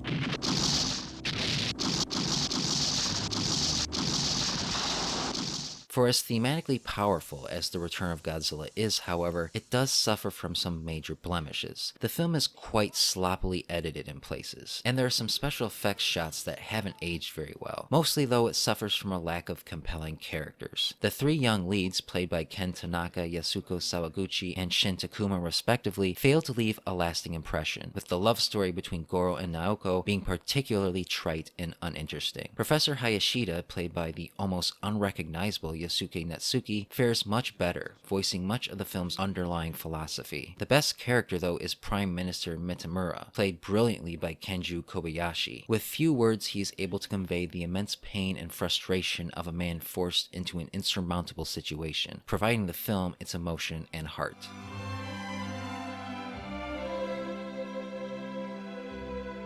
The Return of Godzilla is the type of Godzilla movie that only gets made once every generation, reflecting the anxieties and hopes of the time period in which it was made. And while it doesn't quite reach the heights of the original, it is an admirable and much needed return to form for the franchise at the time. It's a fantastic start to a new era of Godzilla films, and in time has become recognized as one of the franchise's best entries.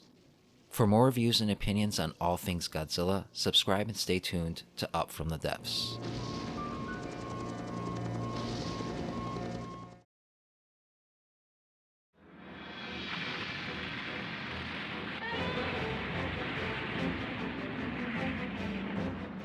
Despite successfully rebooting the franchise with The Return of Godzilla, the film didn't perform as strongly as the studio had hoped. Unsure of what direction to take this new Godzilla series, Toho ended up having a contest where the public could submit their own story ideas. The finalist ended up being a dentist named Shinichiro Kobayashi, whose incorporation of themes regarding biotechnology and genetic engineering caught the attention of director Kazuki Omori. The resulting film is Godzilla vs. Biollante, a film that set the stage for the rest of the Heisei era in all the right ways.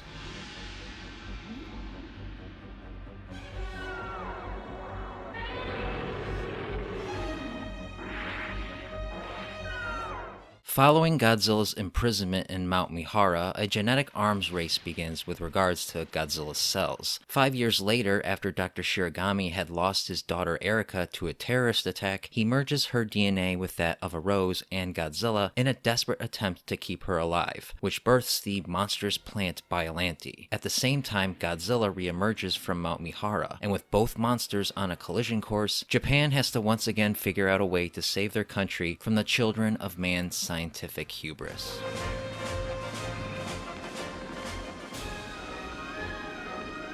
Godzilla vs. Biollante is one of the most fascinating entries in the Godzilla series. While a natural progression of the tone and style established in the prior film, it is also wholly different than any other film that came before it. The story is more complex, involving numerous plots and subplots. The cast is larger, involving many characters and organizations, and the scope is more expansive, taking place on a global stage concerning multiple nations. It's a complicated, fast-paced story, at least more so than most Godzilla films, and it's told in a way that keeps you engaged all the way through.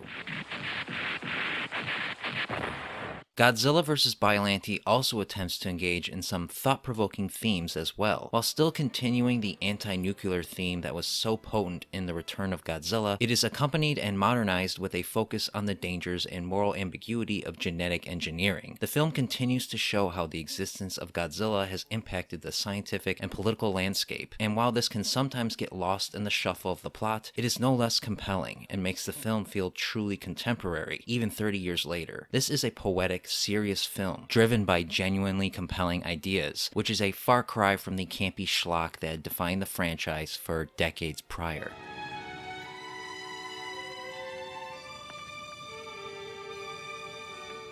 Each character brings a welcomed point of view to the story that adds to its breadth and scope. Dr. Shiragami, played by Koji Takahashi, brings a stoic sympathy to the well-meaning but ill-fated scientist, while Kunihiko Mitamura as Kazuhiko Kirishima plays his moral opposite, questioning the role of science in the modern age of politics. Masanobu Takashima is great as Kuroki, a young major who is burdened with stopping Godzilla, and who makes up for his inexperience with quick thinking and gut instinct. Toru Minegishi as Colonel Goro Gondo is another great character, who brings a sarcastic, lighthearted wit that lightens the story and makes him inherently likable. And of course, we can't forget Megumi Odaka as the psychic Miki Sagusa, who plays a small but important role here that will continue to expand as the series goes on.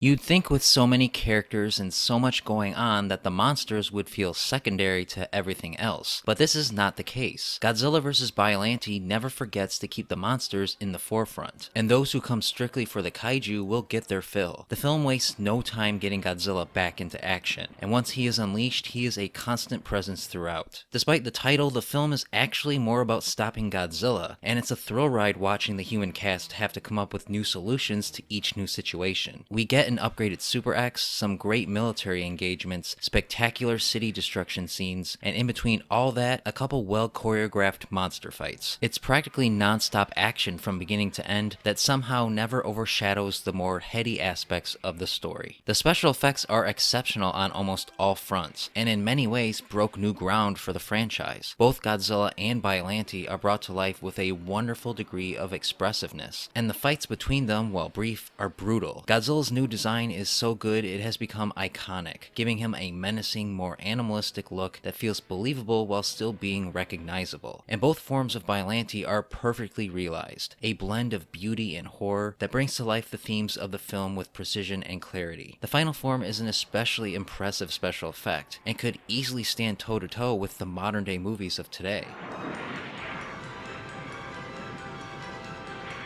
Unfortunately, all the good stuff makes the negatives shine all the more. Its attempt to be earnest and serious is often undercut by terrible English-speaking actors. They are so bad they take you out of the experience, and since the film is heavily political, they unfortunately have a lot of screen time. The music by Koichi Sugiyama is also a mixed bag, with some tracks being appropriately somber and beautiful, and others over the top and cheesy that clashes with the tone of the film.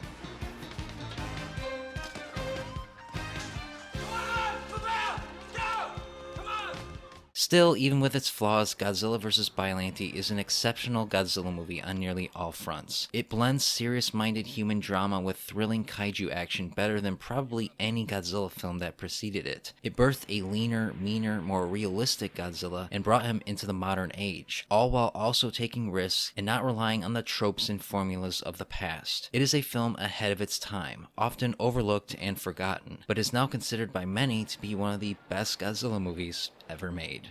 For more reviews and opinions on all things Godzilla, subscribe and stay tuned to Up From the Depths.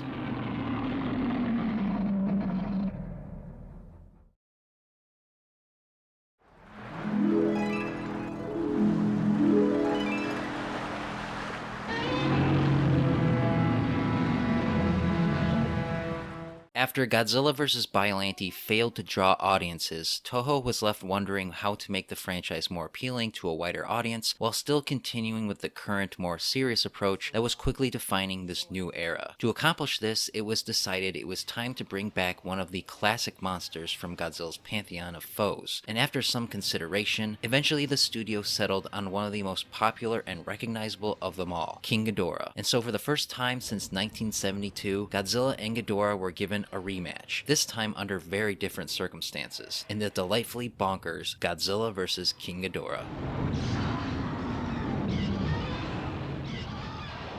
After a UFO is seen flying over Japan, its occupants are revealed to be humans from the distant future, who have come to save the nation from an impending and catastrophic attack from Godzilla by traveling to the past and erasing him from history. They succeed, and in his place, King Ghidorah is born, a monster controlled by the Futurians, whose actual goal is to destroy present-day Japan, who have become a world superpower in the future. Seeing no other option, Japan has to figure out a way to birth Godzilla back into existence with the hope that he'll save them from total subjugation.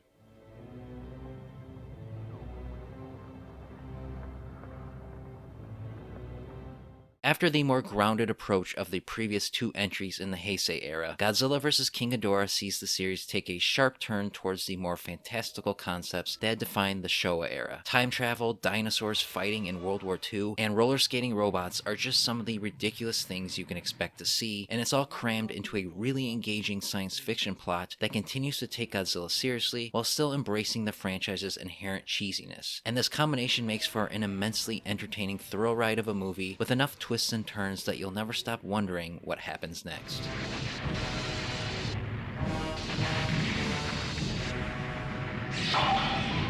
Despite the title, though, Godzilla vs. King Ghidorah is actually more of an origin story than a versus movie. The time travel plot is used to finally give audiences a definitive origin story of the famous monster, revealing him to have been a rather docile creature before a bunch of men with machine guns made him mad, and he ends up suffering for it. This adds a valuable sense of pathos to Godzilla, while also further complicating his connection to Japan. Indeed, for as silly as this movie is, at its core it is an examination of Japan's complex relationship with Godzilla. More so than ever before, his dual nature is on full display, at once both savior and destroyer. It's a fascinating idea to explore, and it is that idea that gives the film its thematic and emotional punch amidst all the sci-fi shenanigans and monster brawls.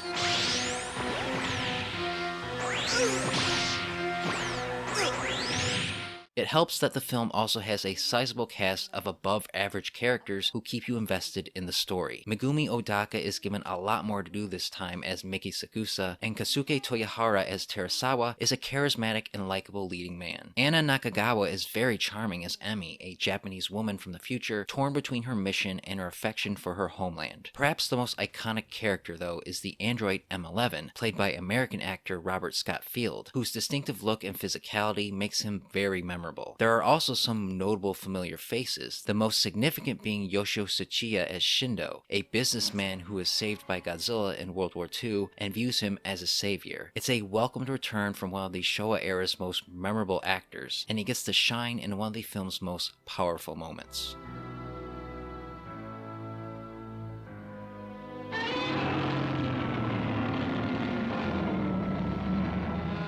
With regards to special effects, Godzilla vs. King Ghidorah continues to up its game, improving upon the accomplishments of the last film. Godzilla looks even better and is more expressive, and King Ghidorah is brought to life with greater fluidity than ever before. The film adds an extra twist to the classic monster by bringing him back as Mecha King Ghidorah, who is an even more impressive sight. The battles between the monsters are rather short but explosive, and are all the more dramatic because they are integral to the plot. Director Kazuki Amori continues to bring a more modern Western style to the series, embellishing the film with a tight pace and lots of action. This is enhanced by the return of the master Akira Ifukube, whose score is a combination of old and new themes that perfectly fits the tone of the film.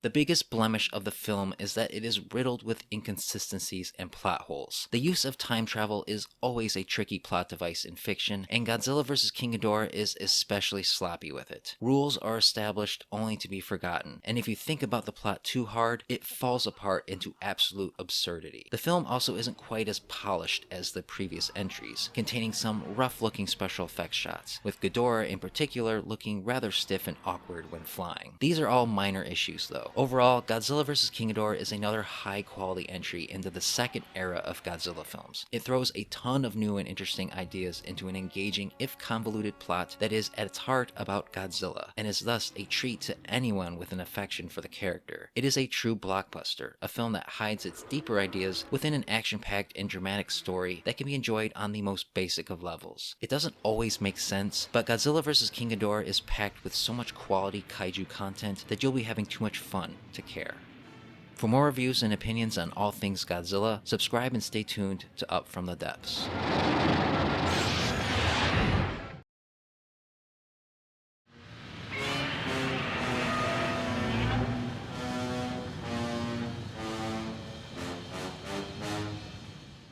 With Godzilla vs. King Ghidorah performing well at the Japanese box office, Toho looked to capitalize on its success, and was originally planning to bring Ghidorah back in a direct sequel. However, upon discovering that Mothra was more popular, particularly with women, it was decided to dust off a previously shelved Mothra script and rewrite it as a Godzilla movie. And so a year later, Mothra returned to the big screen for the first time in 25 years, new and upgraded, ready to face Godzilla once again in Godzilla vs. Mothra.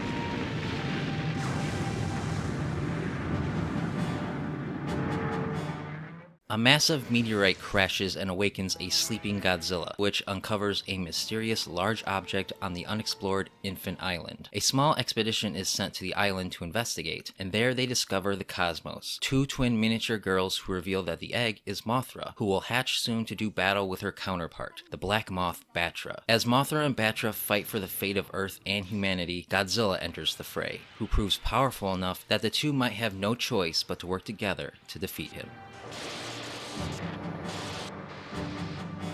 Godzilla vs. Mothra sees the Heisei series shifting further away from the moral and political complexity of the earlier entries. The fantasy elements are embraced even further, and there is a greater effort to make the film more family-friendly with the inclusion of slapstick comedy and family drama. This is, of course, appropriate given that this same style was used in the original Mothra, and in fact there are many story elements taken from the original Mothra vs. Godzilla, making this a loose remake in many ways. The results are kind of a mixed bag, where Godzilla feels like an afterthought in his own movie.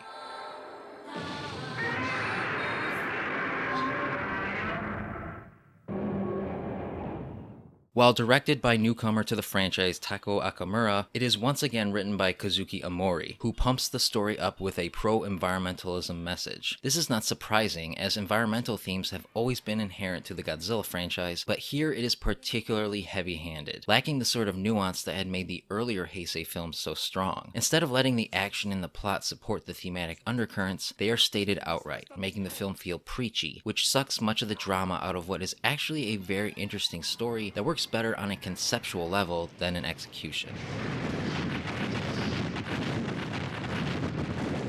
The characters reflect this, with most of them being mouthpieces meant to spout the film's obvious themes. The two best characters are the two leads, Takuya and Masako, divorcees forced to explore Infant Island together. The actors Tetsuya Besso and Satomi Kobayashi have good chemistry, and watching their relationship develop from antagonistic to reconciliation is one of the film's highlights. Megumi Odaka is back again as Miki Sagusa, but here she is given nothing to do but stand around and watch as the movie plays out on screen with all the other characters. Akira Takarada makes a welcomed return, though he is also given little to do. Though not twins, Keiko Imamura and Sayaka Osawa do an admirable job replacing the original Yumi and Emi Ito as Mothra's twin fairies. They have lovely voices, and their modern renditions of the classic Mothra songs are memorable in their own right.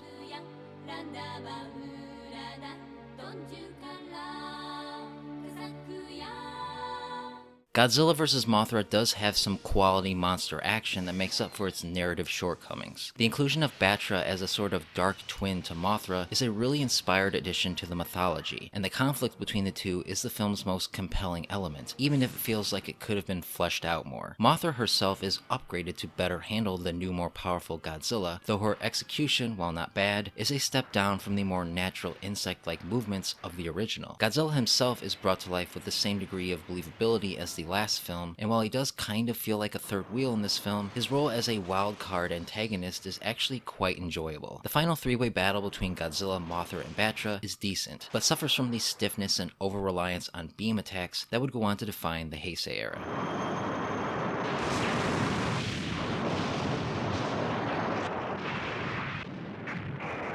Godzilla vs. Mothra benefits from solid direction and a fast pace that never leaves you bored. The film is clearly influenced by Western cinema, particularly Indiana Jones, which isn't exactly original, but does give the first act an adventurous tone that is appropriate to the material. It is also enhanced by another fantastic score by Akira Ifukube, who once again brings back classic themes while also introducing new ones. His theme for Batra in particular is a standout, a hard and threatening contrast to Mothra's soft, ethereal theme. It's really hard not to get sucked into the drama when it's accompanied by such beautiful music.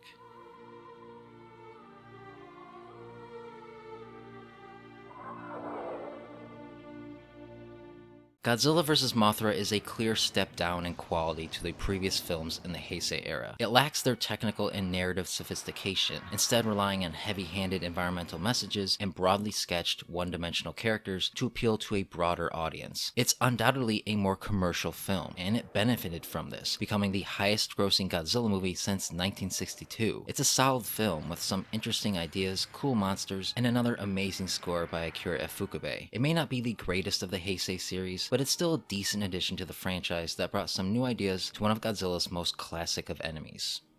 For more reviews and opinions on all things Godzilla, subscribe and stay tuned to Up From the Depths.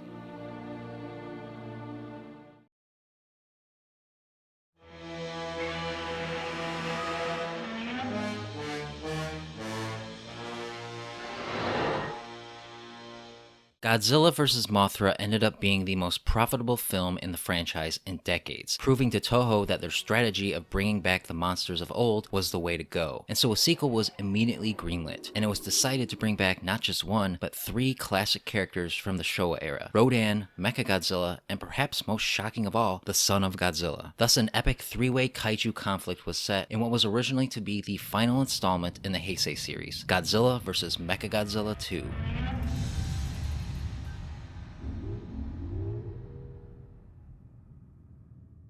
Through reverse engineering the remains of Mecha King Ghidorah, mankind manages to finally create a weapon capable of killing the mighty Godzilla. Dubbed Mechagodzilla, its mission is to rid the world of the King of the Monsters for good. At the same time, an expedition to Adenoa Island discovers a massive egg, guarded by a monstrous pteranodon named Rodan. They take it back to Japan, and while being studied, the egg hatches, revealing a baby Godzillasaurus. As both Godzilla and Rodan converge to claim the baby as their own, Mechagodzilla is sent to intervene, setting the stage for the ultimate battle between the forces of nature and the technological power of man.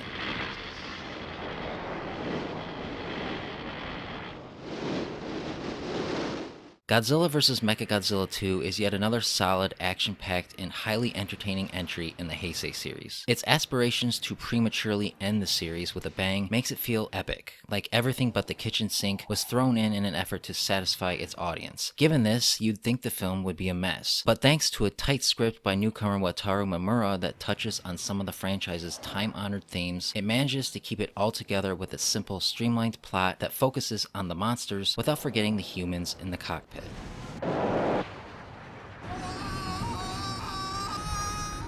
Indeed, Godzilla vs. Mechagodzilla II's greatest strength is the monsters. The film plays with the pathos of the kaiju better than perhaps most of the films that preceded it. Mechagodzilla is no longer the tool of a bunch of comic book villains from outer space, reimagined instead as a tool of man, a change that adds real tension to its battles with Godzilla. This, along with the rivalry between Godzilla and Rodan, creates high-stakes monster drama that is sure to grip those who love these characters. Rodan's new look is sleek and natural, a vast improvement over the rather dopey look of the Shōwa Era. And Mechagodzilla, while not quite as menacing looking as the original, is a great redesign that reflects the new era. Godzilla is just as good as ever, and suit actor Kenpachiro Satsuma adds extra layers of character to him that makes you feel for the monster. The biggest surprise of all, though, is Baby Godzilla, who, unlike Minya, manages to actually look like the son of Godzilla, while still remaining adorable. He is the heart of the film, and you'd have to be a cold-hearted cynic not to feel for the little guy.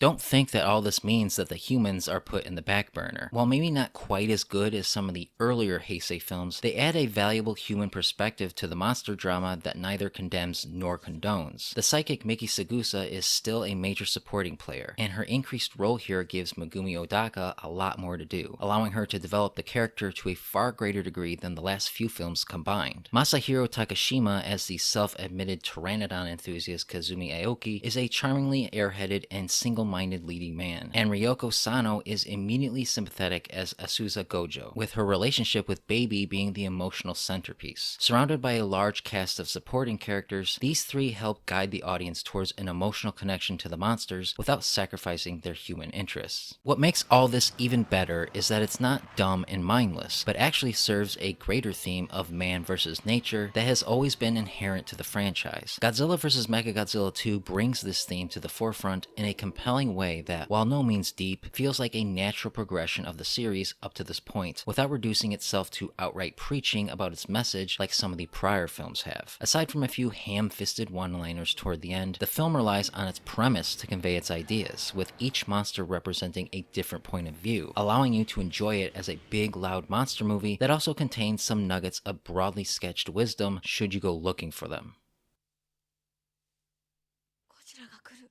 On top of all this Godzilla goodness is an incredible new score by Akira Ifukube. The master outdoes himself here, creating themes that perfectly represent each monster. His upgraded theme for Rodan reflects this new and improved version of the monster, and his soft and sympathetic melody for Baby is enough to tug at your heartstrings. Most notable, though, is his theme for Mechagodzilla, which instantly conveys the astonishing threat and power of the weapon better than any that has come before or has come since. Simply put, it's a masterpiece.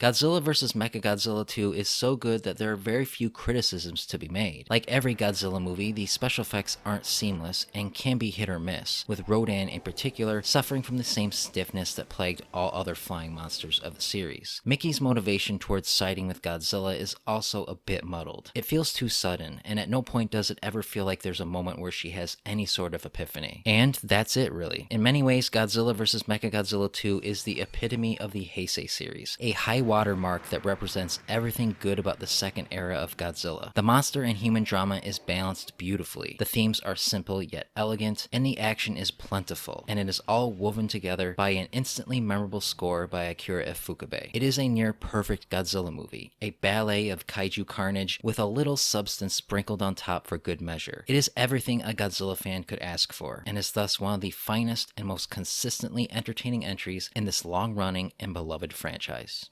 For more reviews and opinions on all things Godzilla, subscribe and stay tuned to Up From the Depths.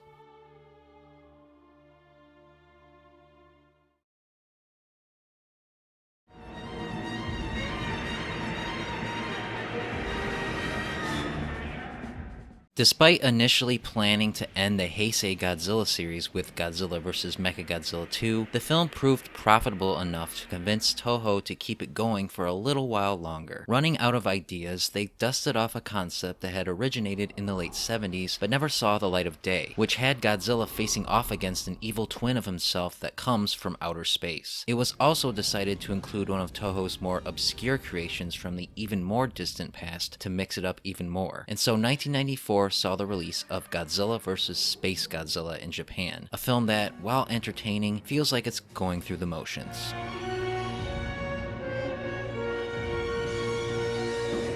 Miki Sagusa reluctantly agrees to participate in Project T, a plan to attempt to control Godzilla with her psychic abilities. As G-Force begins preparation for this radical idea, a new threat emerges from the depths of space, SpaceGodzilla, a monster birthed from the exposure of Godzilla's cells to a black hole. After SpaceGodzilla kidnaps and entraps Godzilla's son, the king of the monsters sets out to get his revenge, and seeing the greater threat, humanity sends its latest anti-kaiju weapon Ebirah to help him kill the beast and save the Earth from total destruction.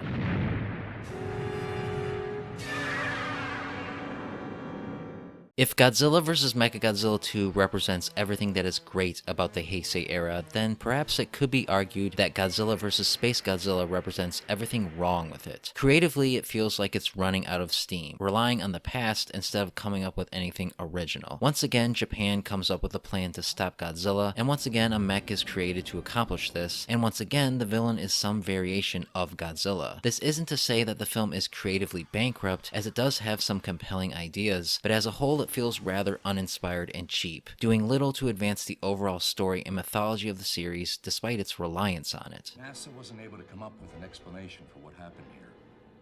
We can only speculate that it's some sort of huge monster. Godzilla vs. SpaceGodzilla has a notably different style to it that further differentiates it from the other films in the series. Any semblance of realism is now gone, replaced by a more family-friendly, lighthearted tone accompanying a story centered around human drama and relationships. New director to the franchise Kensho Yamashita plays with romance and concepts of love, though it is all fairly shallow and doesn't quite resonate because the film fails to adequately balance it with the monster action you come to expect. Still, this change in tone can be appreciated with the right mindset and makes for a more unique film despite everything else around it being quite conventional.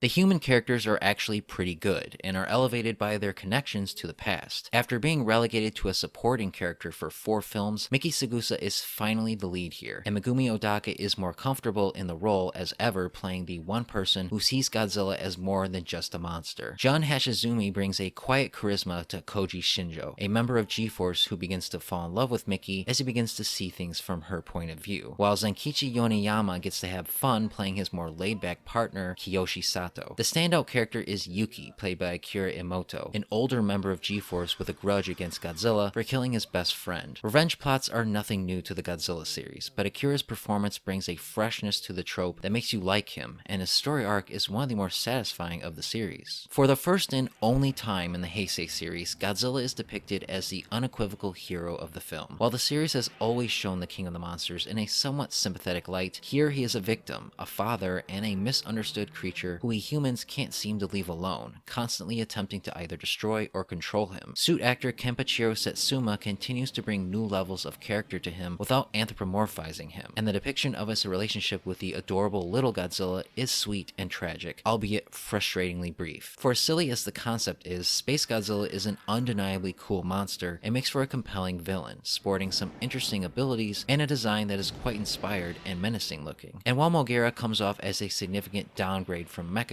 the inclusion of this updated old-school mech is appreciated. And the final 3-way battle where Godzilla and Mothra tag team SpaceGodzilla is the film's highlight.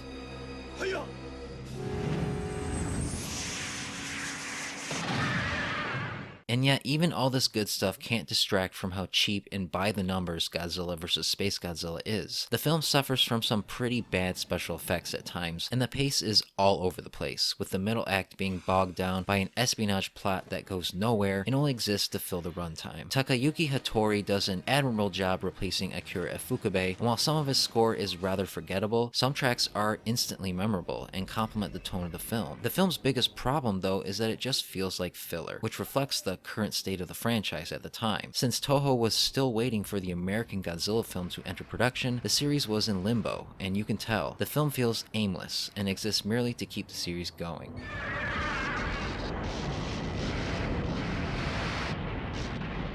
Still, within this framework, Godzilla vs. SpaceGodzilla was able to mine some good material out of the franchise, introducing an interesting new original monster while making Godzilla even more sympathetic, and thus set the stage for the series' true conclusion a year later. It's not the most original Godzilla movie, but its good characters, strategic monster fights, and unique tone make it a very flawed but worthy addition to the franchise. For more reviews and opinions on all things Godzilla, subscribe and stay tuned to Up From the Depths.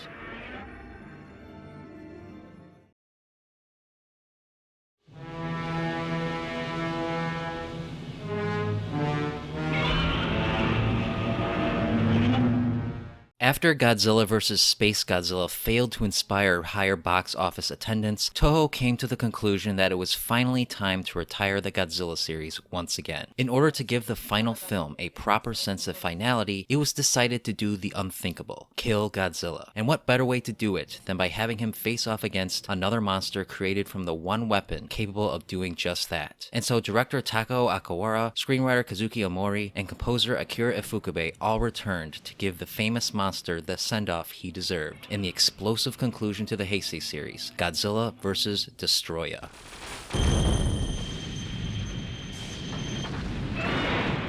Following the destruction of Birth Island, a burning Godzilla goes on a rampage in Hong Kong, while his son remains missing. Concluding that his heart is suffering from a nuclear meltdown, G-Force rushes to find a way to stop it before the entire planet is destroyed. Meanwhile, a scientist working with micro-oxygen discovers that a colony of constantly evolving Precambrian crustaceans has been mutated by the detonation of the oxygen destroyer 40 years earlier. Dubbed Destoroyah, this powerful new monster terrorizes Japan, and with Godzilla Jr. reappearing as well, humanity can only stand by and watch as these various global threats collide in a battle that will decide the fate of their existence.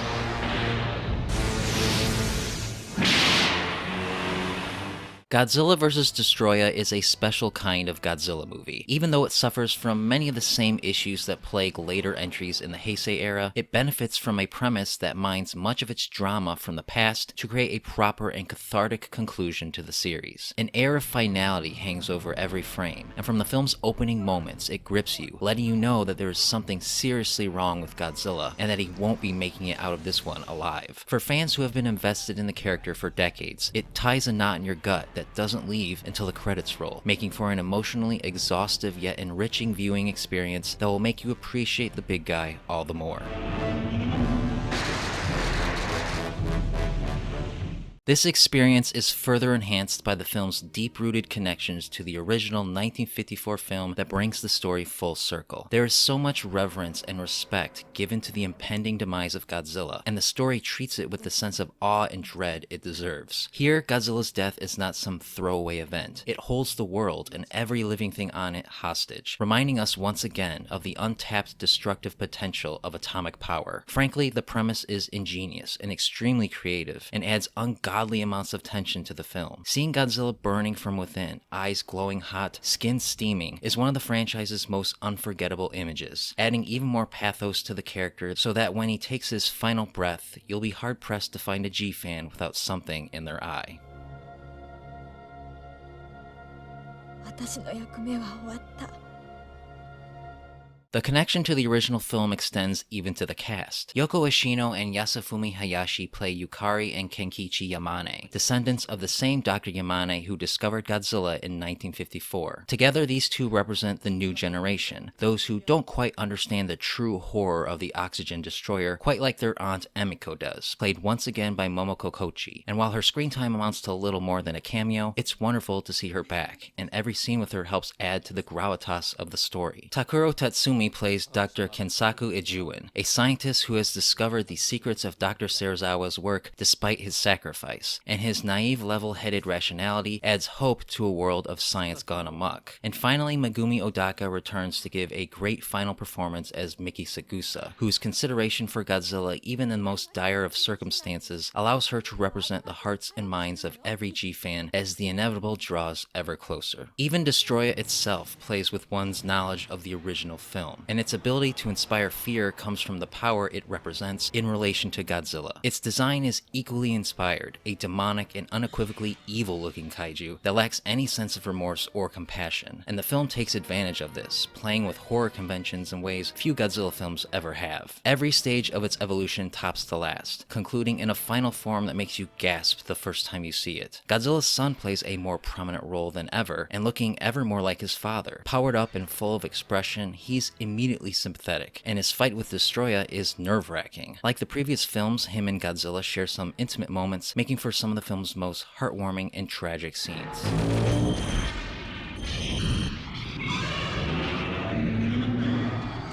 Godzilla vs. Destoroyah also benefits from Akira Ifugube's music, who returns to give Godzilla his voice for the final time. His new theme for Godzilla is both powerful and poignant, and his Destoroyah theme, bombastic and unrelenting, conveys the unholy destructive wickedness he represents perfectly. And his score that accompanies Godzilla's death is yet another masterpiece that makes you feel the loss of this beloved and complex creature.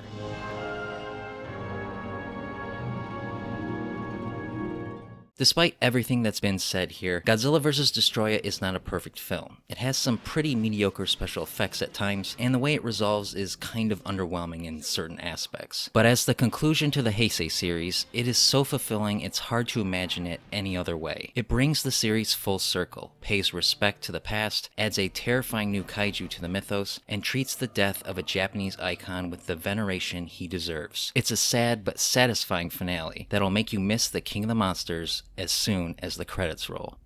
For more reviews and opinions on all things Godzilla, subscribe and stay tuned to Up From the Depths.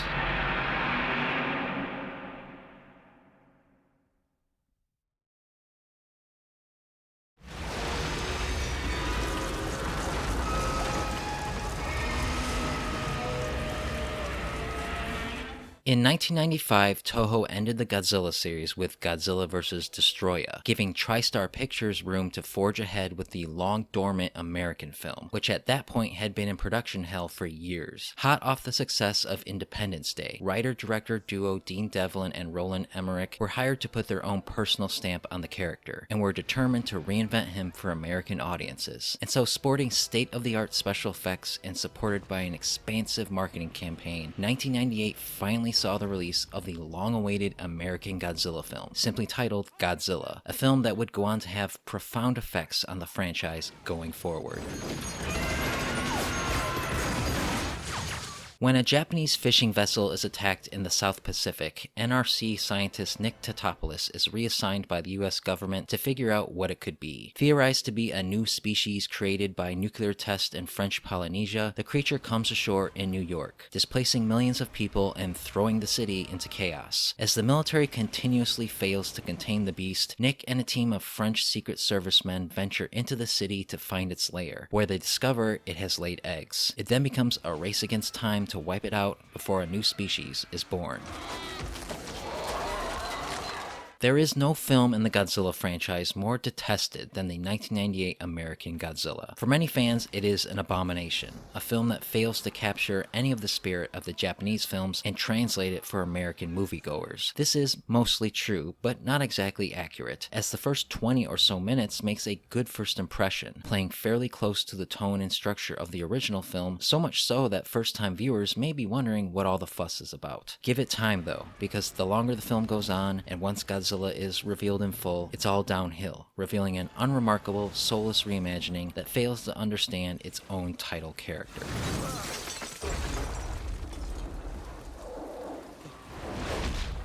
Indeed, Godzilla's biggest failing is Godzilla itself. Stripped of the personality, abilities, and thematic power that define the original, here he is nothing more than an animal, an innocent, overgrown critter who's come to New York to nest. While the creature does elicit sympathy, it has none of the charm or character that made him popular in the first place. This effect is multiplied 1,000-fold by a design that, while interesting in its own right, strays too far from the traditional look to be comfortable calling Godzilla. It's a shame, because in another movie, this monster would excel, but here it merely calls attention to itself. Maybe we can get in the greengrocer's hospital.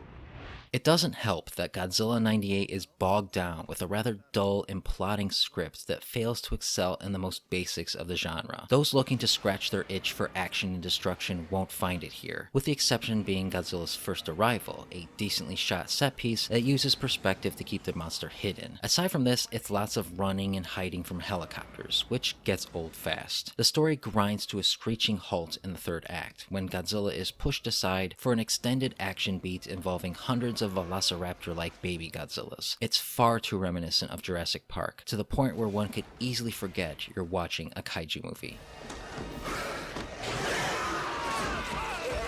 The characters are mostly fine, and to give the film credit, all fit into the traditional types you'd find in the Japanese films. The scientist, the reporter, the military man, they're all here. Despite fitting the dweeby nerd stereotype on paper, Matthew Broderick feels somewhat miscast as Nick Tatopoulos, while Maria Patillo is just the opposite as Audrey Timmons, whose wide-eyed, naive manner fits the character so perfectly it's almost unbearable. Hank Azaria is likable enough as Animal, a cameraman with more courage than Zilla itself. And finally, there's Jean Reno as Philippe Roche, who is easily the best and most charming character. Surrounding these four is an enormous cast of supporting players, some of which are actually fairly good, while others are insulting and grate on your nerves.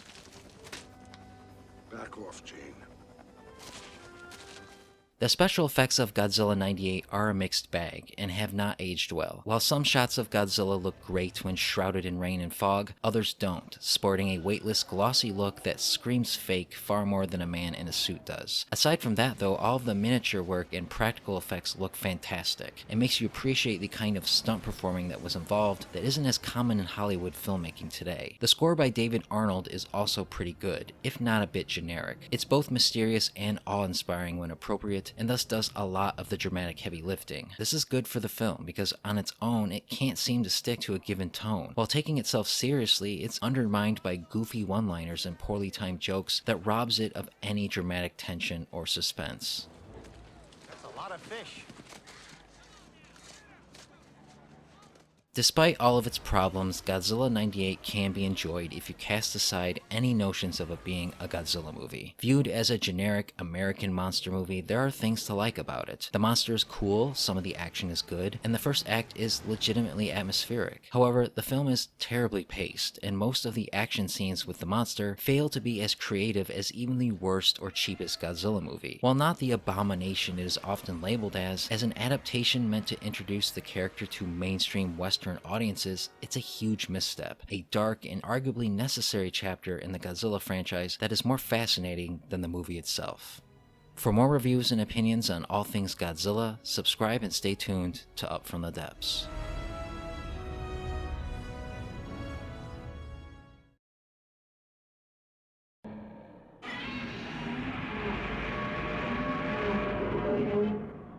Following the critical disappointment of the 1998 American Godzilla film, Toho immediately revived the franchise in an attempt to capitalize on audience demand. Hoping to return Godzilla to his roots and remind fans of what made the monster special, the studio brought on a couple veterans of the Heisei series to craft a new story that tried some new things while remaining faithful to the formula that had made the series so popular. And so along with the dawn of a new millennia came the beginning of the next era of Godzilla, appropriately titled Godzilla 2000 Millennium. With Godzilla a constant threat to Japan, the Godzilla Prediction Network, an independent organization run by Yuji Shinoda and his precocious daughter Io, exists to study and contain the destruction in his wake. On the opposite end is Crisis Control Intelligence, an agency run by Shinoda's rival Mitsuo Katagiri that seeks to kill Godzilla at all cost. As Godzilla seeks sources of power in Japan, CCI uncovers a massive meteorite deep in the ocean, which springs to life, revealing itself to be a vessel from outer space. The UFO begins showing unusual interest in Godzilla's DNA, leaving Shinoda and the others to uncover the mystery of its intentions, while the King of the Monsters takes the fight to this unusual life form.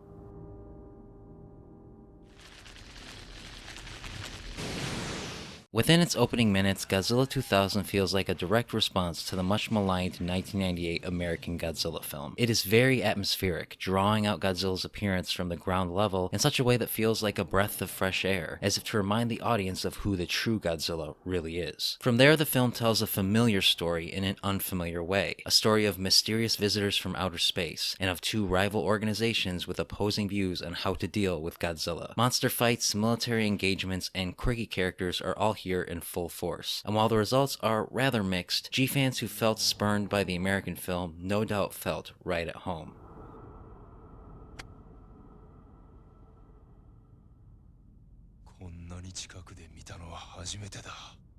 Indeed, Godzilla 2000 is the equivalent of a warm blanket, a film that does everything just right enough so as to satisfy fans without truly excelling or being especially memorable. In many ways, it feels like a contradiction, a film that takes a lot of risks while also sticking to formula. It's admirable in some areas, implementing new storytelling and special effects techniques that weren't possible even just a few years earlier, but oftentimes it bites off more than it can chew, displaying obvious technical and narrative flaws that makes for a pretty rough viewing experience.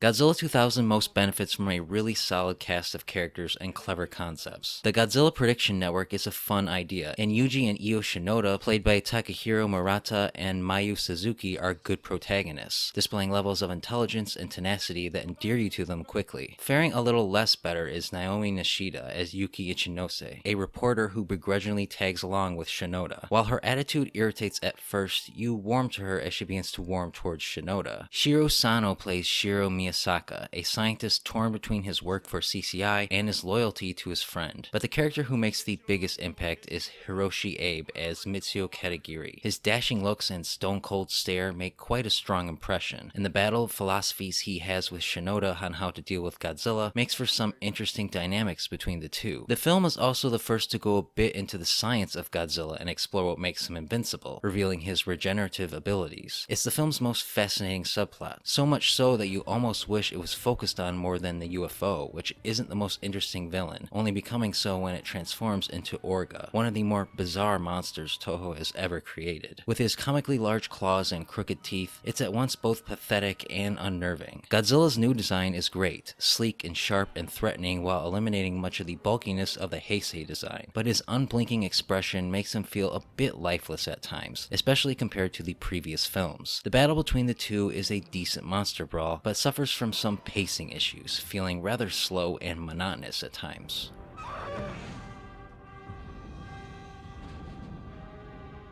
On the technical side of things, Godzilla 2000 is also a mixed bag. In an attempt to be more modern, the filmmakers experimented with some new special effects techniques, and the results vary. The film makes extensive use of CGI and green screen, and most of it is terrible and poorly implemented, which is in stark contrast to the traditional suitmation and model work, nearly all of which is exceptional. Takayuki Hattori lends his musical talents once again, and like his work on SpaceGodzilla, his score complements the human drama well while being a bit bland on the action front.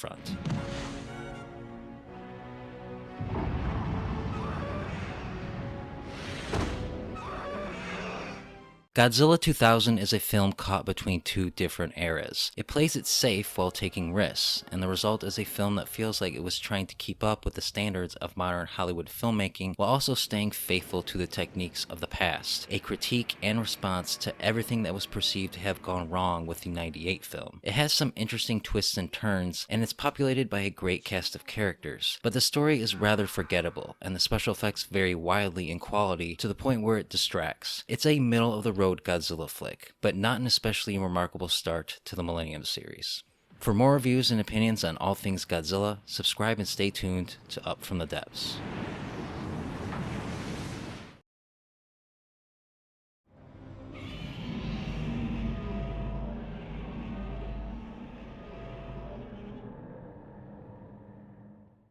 With Godzilla 2000 failing to jumpstart Toho's new series the way the studio had hoped, thoughts of a direct sequel were scrapped and replaced with another standalone reboot with loose ties to the original. Screenwriters Hiroshi Kashiwabara and Wataru Mimura were retained, while some new blood was brought on in the form of director Masakai Tezuka, whom had served as assistant director on many of the Heisei films. Together, the team attempted to inject some much-needed freshness into the series with Godzilla vs. Megaguirus, a film that instead ended up showing just how stale it was already starting to feel.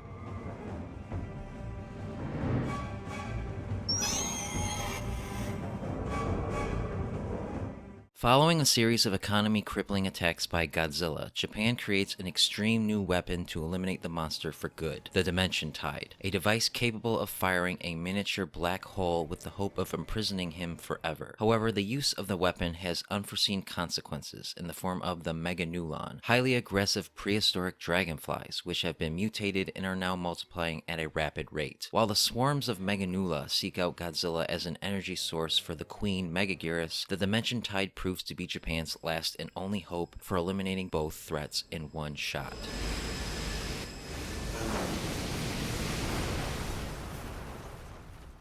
Godzilla vs. Megaguirus is a return to the formula that had defined the Heisei series. Like the later entries of that series, it focuses on an anti-Godzilla agency and their attempts to eliminate Godzilla with a bold new piece of technology, while a new, more pressing threat arises in the form of another monster. This gives the film a very been-there-done-that feel that is amplified by a bland story and a monster so generic it feels like it belongs in a run-of-the-mill sci-fi movie. This is a shame because the premise of the film, for as formulaic as it is, has some elements that make it feel fresh. The Dimension Tide, while falling more in the realm of fantasy than sci-fi, is an undeniably intriguing concept. The idea of trapping Godzilla in a black hole and the potentially catastrophic existential consequences that could come from that has so much creative possibilities. This makes it all the more painful then that Godzilla vs. Megaguirus never plays with these possibilities, instead deciding to play it safe yet again.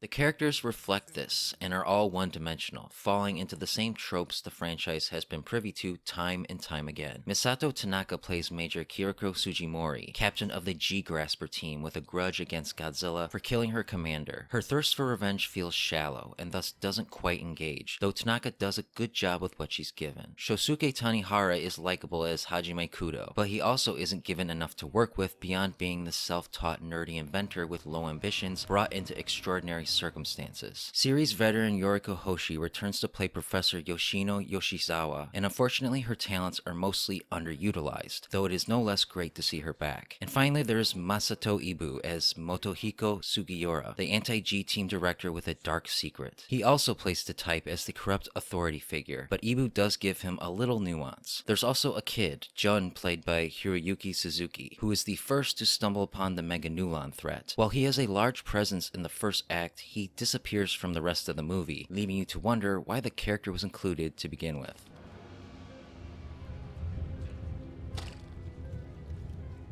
As with most Godzilla flicks, Godzilla vs. Megaguirus is most entertaining when the monsters are on screen, though it suffers even in this regard. The Godzilla 2000 design is reused and looks just as good, but also retains the same blank expression that makes him feel somewhat artificial. The film contains a few memorable sequences with him, the highlight being Godzilla's fight with a swarm of Megalon. Despite some shoddy CGI, it's visually compelling and forces Godzilla to employ some creative tactics to rid himself of the pests. Aside from this, the Megalon, while a nice throwback to the original Rodan, make for a rather bland antagonist, though a scene where a couple gets attacked stands out for how shockingly brutal it is. Megaguirus is a decent enough design, but her execution is lacking and not very convincing even by previous film standards. The battle between her and Godzilla is a mixed bag, entertaining but full of one too many humorous moments that conflict with the more serious tone of the rest of the film.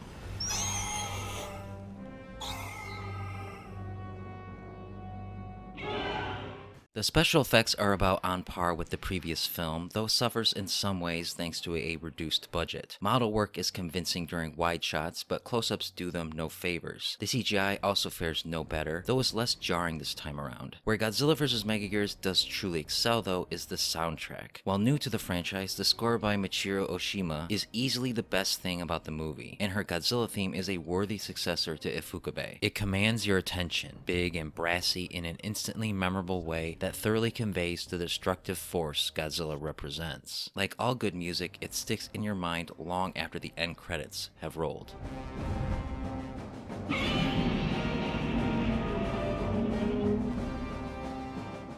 It's too bad that the rest of Godzilla vs. Megaguirus is so unremarkable. Looking past the intriguing initial setup, you'll find just another Godzilla movie. The kind that is enjoyable for fans, but aside from the amazing score, leaves no lasting impression on the mind. Any innovations it employs are surface level, serving a fairly generic story that both the franchise and the genre has seen countless times already. It's got its moments, but as a whole, Godzilla vs. Megaguirus is one of the King's more forgettable adventures. For more reviews and opinions on all things Godzilla, subscribe and stay tuned to Up From the Depths.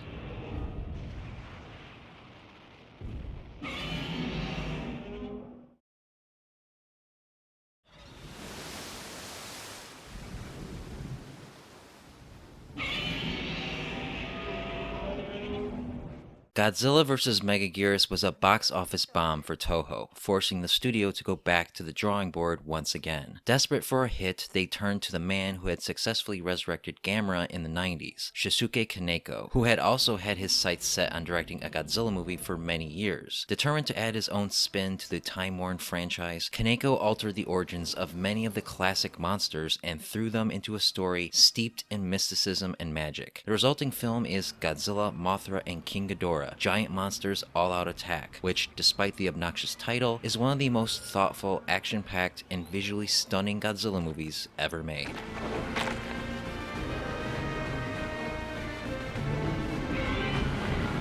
After nearly 50 years of peace, the threat of Godzilla looms on the horizon once again, setting Admiral Taizo Tachibana and the JSDF on high alert. At the same time, his daughter Yuri, a reporter specializing in urban legends, finds herself on the trail of the Guardian Monsters, massive beasts who had defended Japan in ancient times. Powered by the souls of all those wronged by Japan in World War II, a vengeful Godzilla emerges to destroy the forgetful nation, while Baragon, Mothra, and King Ghidorah all awaken to fight back, leaving Yuri, her father, and the rest of Japan to watch as these three monsters guard them from their destroyer. After two rather lackluster efforts to rejuvenate the Godzilla franchise with some fresh ideas, GMK was the home run the studio needed, radically altering the status quo while still remaining faithful to the same ideas that originally made Godzilla an enduring monster. Rooted more in fantasy than science fiction, the film dispenses with the expositional scientific jargon that often bogs down the average monster flick, replacing it instead with a potent sense of spirituality that frees it to do new and different things that, while not always of sound logic, keeps the viewer on their toes, making for an unpredictable and explosive viewing experience that will delight fans of the genre.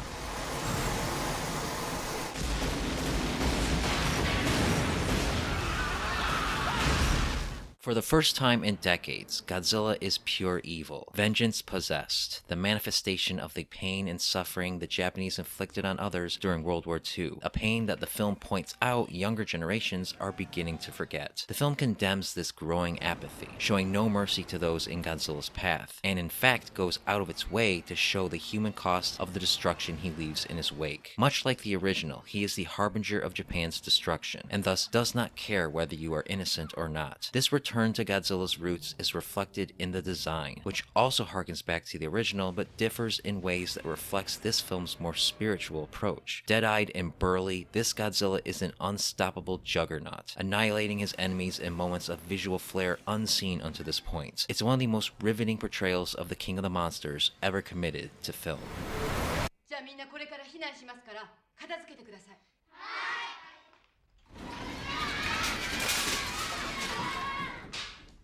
The other kaiju benefit from Kaneko's direction as well. Despite being left out of the title, Baragon steals the show, a scrappy little underdog who oozes more personality than any of the other monsters. The suitmation, shot composition, and effects work used to bring him to life are consistently good, and the fight between him and Godzilla is the film's highlight. Mothra benefits from a new design that makes her look more warrior and wasp-like, though she still suffers from a bit of stiffness. Unfortunately, King Ghidorah is the worst off, suffering from a stunted, sometimes plasticky look that is a far cry from the imposing stature of previous incarnations. The fights between the monsters are simple but high impact and brutal, and are so visually arresting it will often leave you breathless.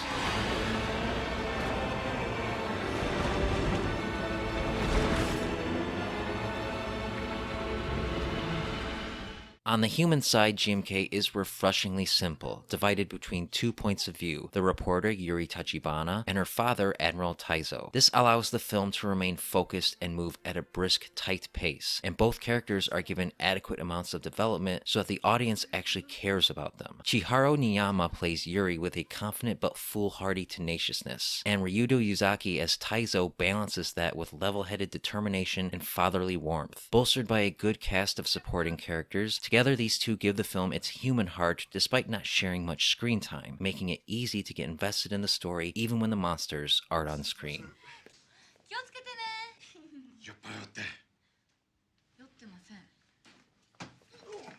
Technically, GMK also makes a strong impression, sporting some of the franchise's best special effects work. Through impeccable framing and punchy sound design, the film conveys the size and weight of the kaiju better than most other films in the series, and their powers are brought to life with compelling, if imperfect, visual fidelity. The computer effects work is still severely flawed, but its integration with the suitmation and model work is a vast improvement over the last few films. And finally, it must be said that Kao Otani's score is simply magnificent. While stylistically very far removed from past Godzilla scores, it is equally as resonant and memorable as the best Ifukube track, and a worthy addition to the vast library of fantastic music this franchise has inspired.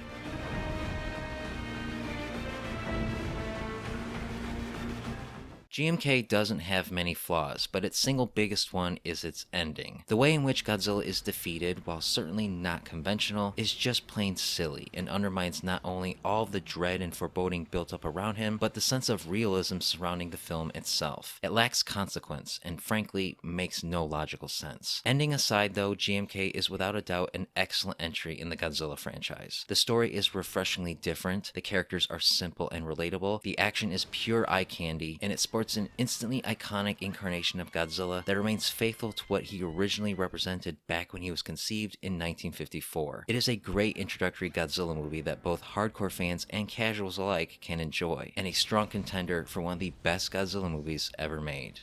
For more reviews and opinions on all things Godzilla, subscribe and stay tuned to Up From the Depths.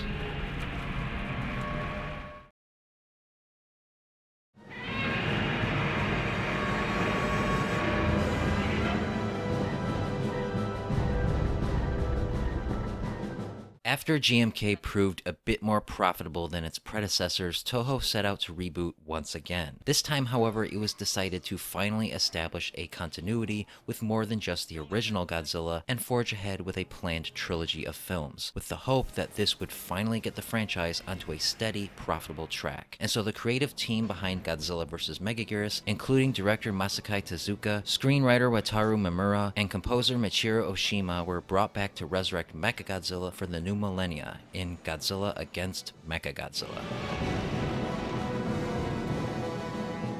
It is the year 1999, and 45 years after Godzilla devastated Tokyo, he returns, setting the entirety of Japan scrambling to find a way to stop him. To do this, the nation's top minds are assembled to build a biomechanical robot off of the original Godzilla's skeleton, and 4 years later, Mechagodzilla, dubbed Kiryu, is created. Piloted by a disgraced soldier seeking redemption, Kiryu is Japan's only hope of putting an end to the threat of Godzilla once and for all. On the surface, Godzilla against Mechagodzilla doesn't have much going for it. Its premise and character archetypes are a near carbon copy of Godzilla vs. Megaguirus, and unlike that film, it can't even claim to have an original monster, instead relying on the more recognizable and popular Mechagodzilla to boost fan interest. What it makes up for in its lack of originality, though, is its execution and some clever twists that make for a breezy and enjoyable, if not somewhat bland, viewing experience. The film's greatest strength is its refreshingly simple premise that adds a new spin to the Mechagodzilla concept. While once again a weapon of mankind, this time there is a logical purpose for it being made in Godzilla's image, which adds a spiritual connection to the two that previous incarnations never capitalized on. Stripped of any potential side plots or crazy developments that might distract from this, Godzilla against Mechagodzilla is the film that utilizes the classic foe in its purest form. The scene where Godzilla's roar triggers Kiryu to turn on its makers is an inspired twist that first-time viewers aren't likely to see coming, becoming one of the film's most spectacular and dramatic moments.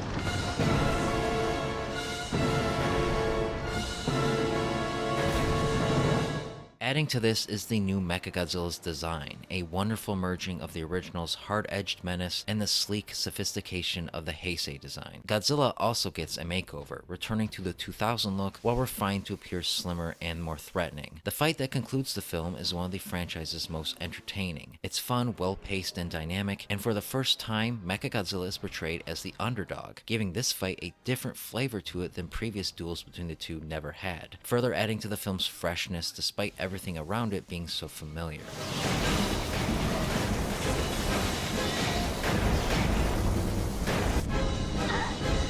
While simple, the characters of Godzilla against Mechagodzilla are elevated by solid performances. Yumiko Shaku is suitably understated as Akane Yashiro, the pilot of Kiryu who desperately wants to make up for a past mistake that got her comrades killed. Unlike Kiriko from Godzilla vs. Megaguirus, her motivations are more nuanced and go beyond revenge, and thus makes for a more interesting character. The lovely Kumi Mizuno makes a welcome extended cameo as Prime Minister Machiko Suge, succeeded later in the film by new Prime Minister Hayato Igashiri, also played by veteran of the franchise Akira Nako. The standout characters, however, are the scientist Yokomitsu Yahara, played by Shin Takuma, and his daughter Sarah, played by Kana Onodera. The two make for a charming pair, and together give the film an innocent sense of humor and heart.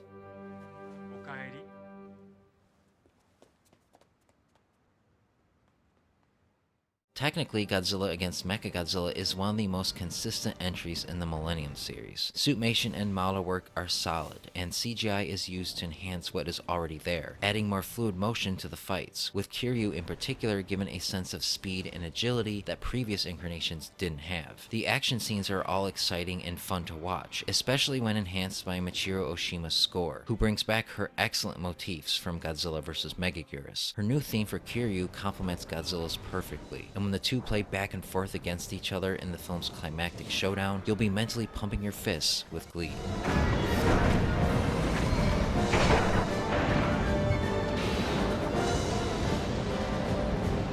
Godzilla against Mechagodzilla is a rather by-the-numbers Godzilla movie, though within that it excels in certain aspects. While lacking in almost any sense of originality, it brings enough new ideas to the table to add just enough freshness that makes it worthwhile. Its simple, albeit formulaic premise and characters make for the type of movie that you can effortlessly sit down and watch and be entertained by at the most basic level. While not the most memorable entry in the franchise, it's a decent monster movie that doesn't overstay its welcome, and is supported by some fun fights that will make G-fans feel right at home. For more reviews and opinions on all things Godzilla, subscribe and stay tuned to Up From the Depths.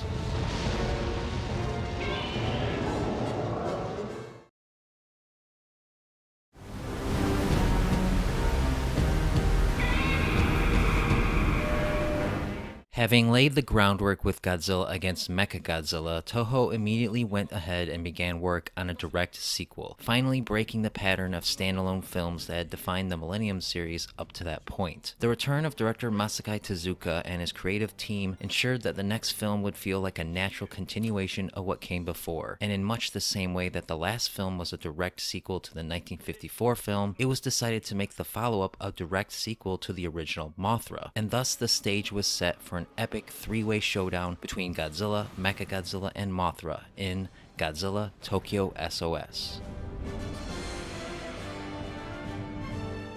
A year after its battle with Godzilla, Kiryu is repaired and modified, ready to protect Japan against the King of the Monsters should he come ashore once again. Things take a dramatic turn when the Shōwa appear, pleading for Godzilla's bones to be returned to the sea, and promising that Mothra will fight Godzilla in Kiryu's place. Japan is frozen with indecision until Godzilla attacks Tokyo, and when an outmatched Mothra arrives to hold him off, it's up to Kiryu to even the odds and fight against its biological brother one final time.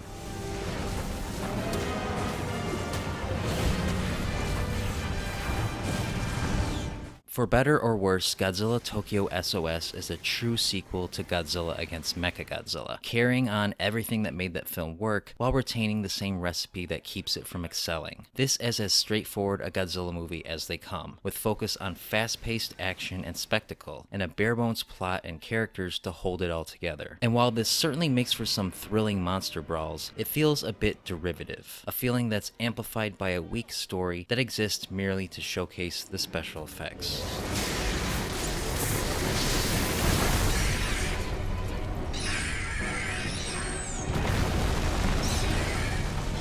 What stands out the most about Tokyo S.O.S. is its explicit connection to the original Mothra. For fans, this will no doubt be a pleasant surprise, but sadly the film does very little with it beyond mere setup. The central conflict of the film, which sees Mothra and the Shōwa pleading for the skeleton of the original Godzilla to be laid to rest, has so much dramatic potential to be mined and themes to be explored, but the film never attempts to, instead using it as a bookend for a fight that takes up nearly half of the runtime. Make no mistake, it's a good fight, but had these interesting ideas been developed and integrated into the story better, it could have been so much more.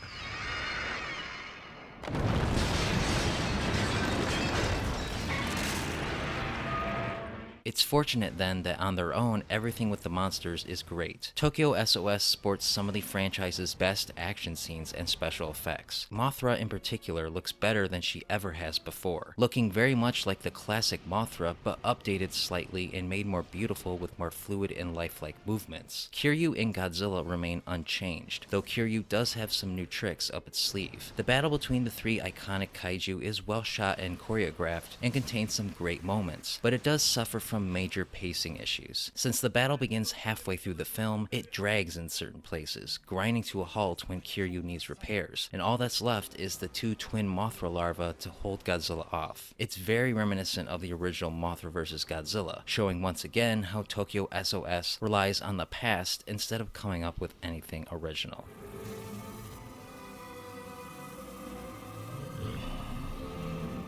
The characters are even more straightforward than those of the last film, containing only the barest of motivations to push them through the plot. Yumiko Shaku returns briefly to reprise her role as Akane, but is quickly written out of the movie to make way for a new group of characters. The new lead is Nobuo Kaneko as Yoshito Chujo, a mechanic with a deep affection for Mechagodzilla. Kaneko is alright in the role, but the character is too underwritten to make any sort of lasting impression. The most interesting thing about him is his relation to a classic character from the past. Hiroshi Koizumi returns to play his uncle, Dr. Shinichi Chujo from the original Mothra, and it is wonderful to see him back, even if he exists merely as an expositional device. The Shōwa return as well, this time played by Masami Nagasawa and Chihiro Atsuka, and while it's always a joy to see the twins and hear a new rendition of the Mothra song, their role within the plot is very surface level, only appearing to either give dire warning or aid the protagonist.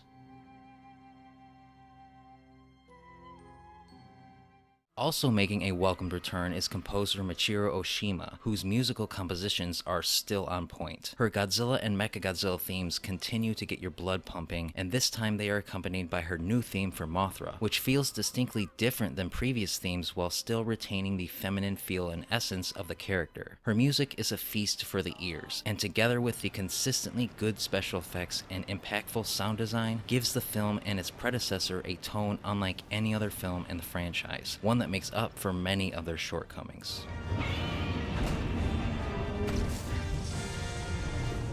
Godzilla Tokyo S.O.S. is as bare bones as a Godzilla movie as you can get. Its plot is absurdly simple, existing merely to provide some context for the monster fights that makes up the majority of the film. The action is good, some of the franchise's best in fact, but with so little else to support it, you grow weary as it goes along. It's a passably entertaining movie that is sure to give you your giant monster fix and little else. For more reviews and opinions on all things Godzilla, subscribe and stay tuned to Up From the Depths.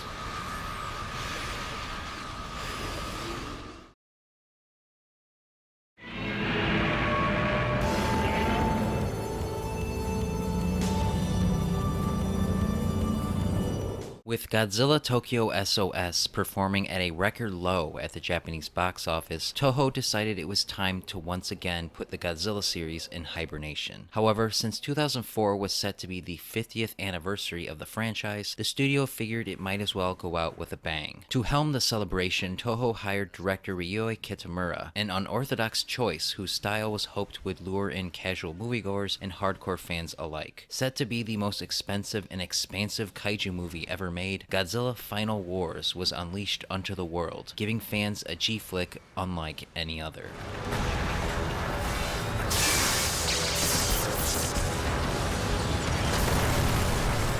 In a world routinely ravaged by monsters, the Earth Defense Force, led by a group of mutant humans with enhanced strength and agility, protect mankind from the destruction left in their wake. When all of the monsters suddenly begin attacking major cities across the globe, an advanced alien race calling themselves the Exilians comes to humanity's aid, promising peace and prosperity on a galactic scale. However, it is quickly revealed that the Exilians want to subjugate planet Earth for their own purposes, and with all the monsters under their control, mankind's last hope lies in their ultimate enemy, Godzilla.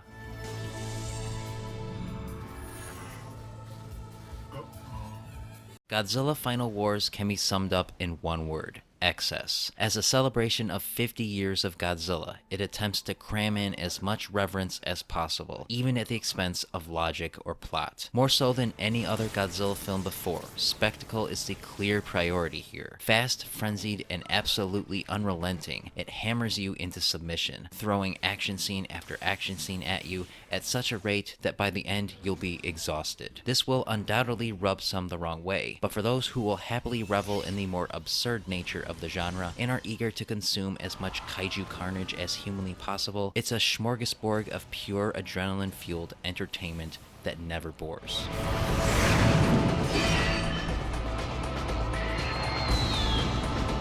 The story of Final Wars is nothing new, and is in fact very much a remake of Destroy All Monsters. What makes the movie stand out is the style of director Ryuhei Kitamura, who brings a distinctly more modern, Western sensibility to the franchise that could be argued makes it more palatable to the uninitiated. Gone is the classic setup, where monsters fight monsters while the humans can only stand by and watch. Here, the humans are as much in the fray as Godzilla is, allowing the film to cross-cut between the two in such a way that keeps you glued to your seat. Motorcycle chases, aerial dogfights, and over-the-top kung fu fill the runtime when the monsters aren't on screen. Together, these halves make for an experience with absolutely zero substance to it, the equivalent of a burger from your favorite fast food joint, and boy is it undeniably tasty. Ozaki? Nice work. The human cast is made up of an impressive roster of young and old, and appropriately many of them are veterans of the franchise. Akira Takarada, Kumi Mizuno, and Kenji Sahara all make appearances, with Takarada in particular playing quite a substantial role and clearly loving it. Masahiro Matsuoka plays Shinichi Ozaki, a mutant whose conscience allows him to tap into the latent power within. At his side is Rei Kikukawa as Miyuki Otonashi, a UN biologist he is assigned to protect. Aiding them is her sister Anna, played by Maki Mizuno, a journalist who smells the deception of the Exilians before anyone else. The two who steal the show, though, are Kazuki Kitamura as the evil controller of Planet X, and Don Fry as Douglas Gordon, the captain of the flying warship Gotengo. Kitamura is deliciously over the top, playing a villain so gleefully egotistic, it is a joy to watch him get his comeuppance. On the opposite end is Don Fry, whose performance is so comically dry, it has to be seen to be believed. I'll undergo your court-martial or anything else you have. So just keep your mouth shut.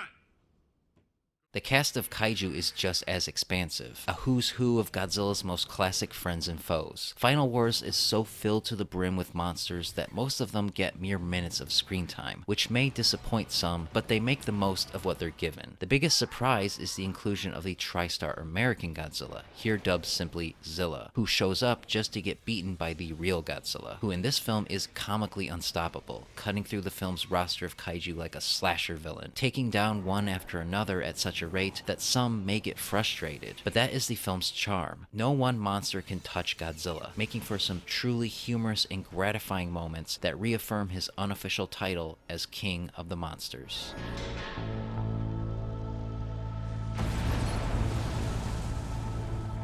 Final Wars benefits immensely by the increased budget, sporting some of the franchise's most eye-popping action scenes. The production value is a significant step up from prior entries, and the compositing of suitmation, model work, and computer effects is the best it's ever been, all of which further contributes to the film's immense scope. In fact, the film is so epic in scale that it often loses sight of its own narrative coherence. The story falls apart upon even the slightest of scrutiny, and certain characters and plot points are awkwardly crammed in not out of necessity but of obligation. Simply put, taken on its own, the film is a gigantic, sloppy, overblown mess.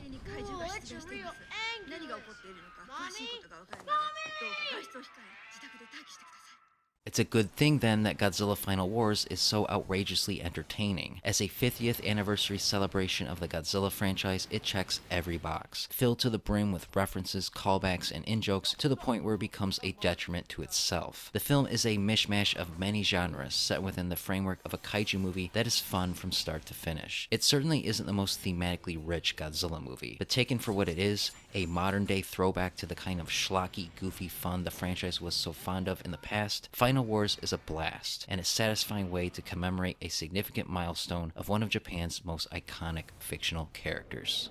For more reviews and opinions on all things Godzilla, subscribe and stay tuned to Up From the Depths.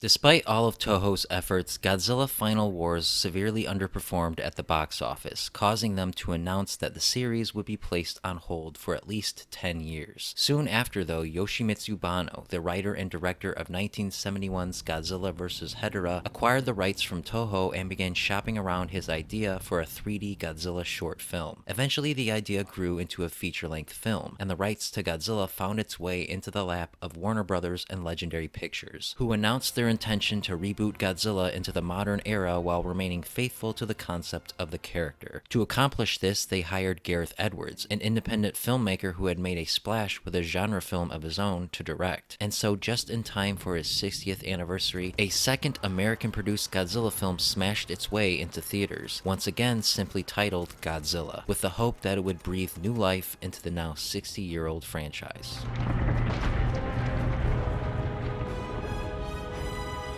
On the day of his dad's birthday, young Ford Brody loses his mother to a power plant meltdown. 15 years later, Ford, now enlisted in the Navy, returns to his family only to be immediately torn away by the arrest of his father in Japan, who is convinced that the meltdown was no accident, but was instead the result of some unknown massive creature whose presence is being covered up by the government. Just in time, the long-dormant creature, dubbed Muto, hatches, as does its mate, sending the world into a tailspin of chaos and destruction. As mankind desperately tries and fails to subdue the beast, another giant creature, an ancient alpha predator named Godzilla, rises from the ocean to hunt them down. While Ford makes it his mission to get back to his family, Godzilla takes the fight to the Mutos, leaving humanity's survival in nature's hands.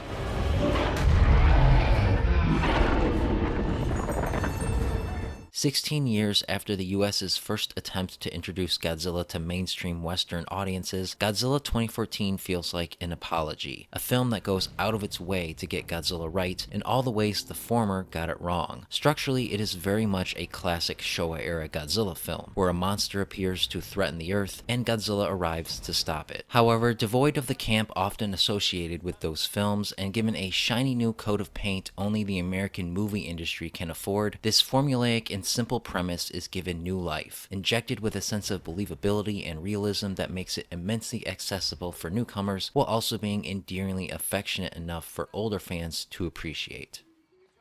Sammy. Mommy, look. Dinosaurs.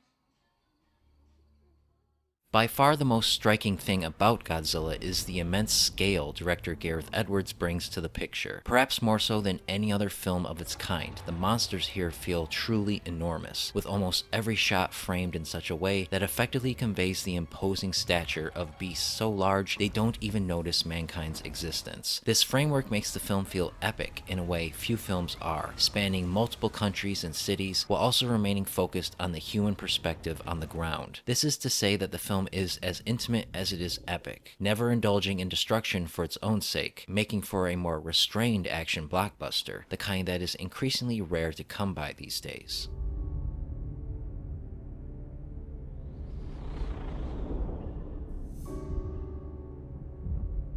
Indeed, it may come as a surprise to some just how long it takes for the mayhem to get going. The mystery of the Mutos is an intriguing setup, and made all the more effective by having it anchored in the context of a family whom they've torn apart. Aaron Taylor Johnson is better than people give him credit for as Ford Brody, a soldier trained by past trauma to keep his emotions in check and do his duty even in the face of monstrous odds. Elizabeth Olsen plays his wife, Elle, an equally dutiful mother tasked with protecting her son amidst the turmoil. She isn't given much to do, but Olsen is naturally sympathetic in the role. The always reliable Ken Watanabe brings the invaluable Japanese perspective as Dr. Ishiro Serizawa, the one person who sees Godzilla as the solution instead of the problem. Sally Hawkins, David Strathairn, and Juliette Binoche round out the cast, but it is Bryan Cranston who captures your attention as Ford's father, Joe Brody, a man trapped in the past by grief. His performance is unsurprisingly magnetic, making the story immediately engaging. Something killed my wife. And I have a right to know. Once the monsters are unleashed, however, Godzilla gets going and never stops, relishing in the art of tension and suspense. Every set piece builds upon the last until it reaches a crescendo made up of the kind of classic kaiju conflict the franchise has been known for. The film's first proper introduction of Godzilla, a 10-minute long sequence in Hawaii, is a masterclass of escalation meant to maximize its impact. The film is full of these types of sequences, and all of them are different in significant ways, adding tons of variety to the action. Aided by special effects so good you don't notice them, incredible sound design that perfectly sells the size of the monsters, and a pounding soundtrack by composer Alexander Desplat, Godzilla becomes the kind of action movie you use to show off your entertainment system.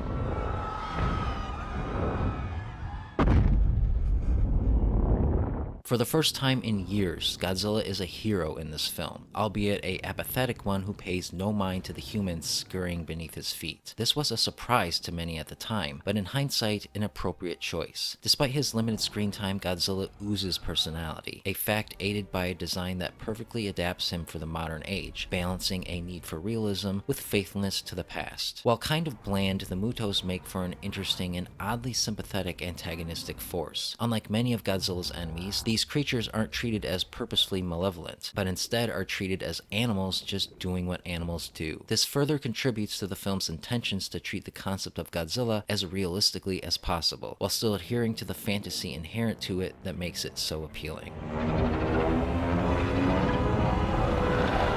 Godzilla 2014 has some major blemishes, though, that keep it from being perfect. The film makes a huge mistake by killing off Bryan Cranston's character in the first act. Since his performance is arguably the emotional heart of the film, his absence is immediately felt, and abruptly disengages you from the narrative that up until that point had been so engaging. And while it is admirable that the film strives for restraint and the art of the slow build, it teases the audience one too many times for its own good. It eventually gets to the point of legitimate frustration, which will leave some a bit dissatisfied when it's all said and done.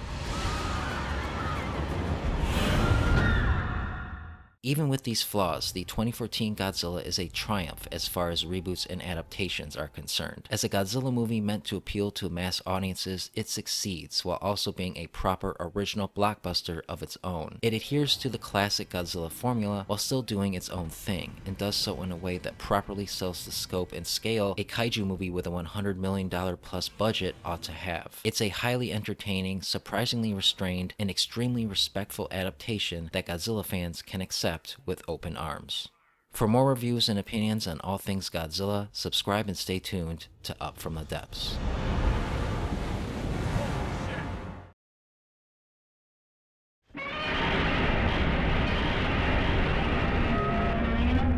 With the 2014 American Godzilla film proving to be both a critical and financial adrenaline shot for the franchise, Toho figured it was a good time to bring the monster home, and announced their plans to make a Godzilla film unlike any other. To do this, they sought out Hideaki Anno, a visionary creative force within the world of Japanese animation. A massive fan of Godzilla, Anno was given the freedom to write and direct alongside his friend and longtime collaborator Shinji Higuchi, and together the two hoped to create a film with as much social and political relevance as the original while making it their own. Simply titled Shin Godzilla, it would end up being one of the most striking and profound entries in the series.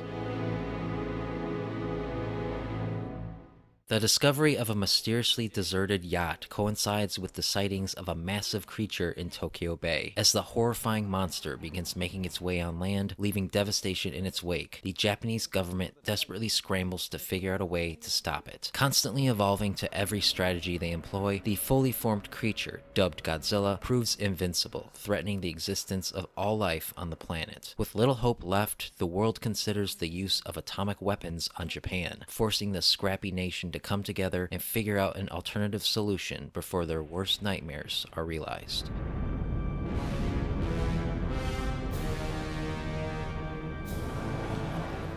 Like the original in 1984's The Return of Godzilla, Shin Godzilla is a film that speaks to the fears and tensions of its time. In this case, unexpected natural disasters that leave governments at a standstill, using Godzilla as a stand-in for those fears in a way that adds a new spin to the character. And in this case, as filtered through the unique vision of Hideaki Anno, it becomes a whole different beast. A film that is so unabashedly different from anything that came before it, while at the same time honoring the spirit of not just the original, but of the franchise as a whole. Shin Godzilla lacks the sort of cheese that even the best of the franchise often couldn't avoid. Utterly earnest and sincere, the film treats an admittedly absurd scenario with a sense of realism rivaled only by the original, and is told with a hectic, breakneck pace that perfectly replicates the nature of the drama that unfolds. It throws you into the deep end without a life jacket, expecting you to keep up with a huge cast of characters and an ever-escalating sequence of scenarios that recalls the horrific imagery that came out of the 2011 Tohoku earthquake. The film doesn't pull any punches, showcasing images of apocalyptic devastation few films have ever matched. It is an intense, cathartic cinematic experience that only its nation of origin can ever truly understand.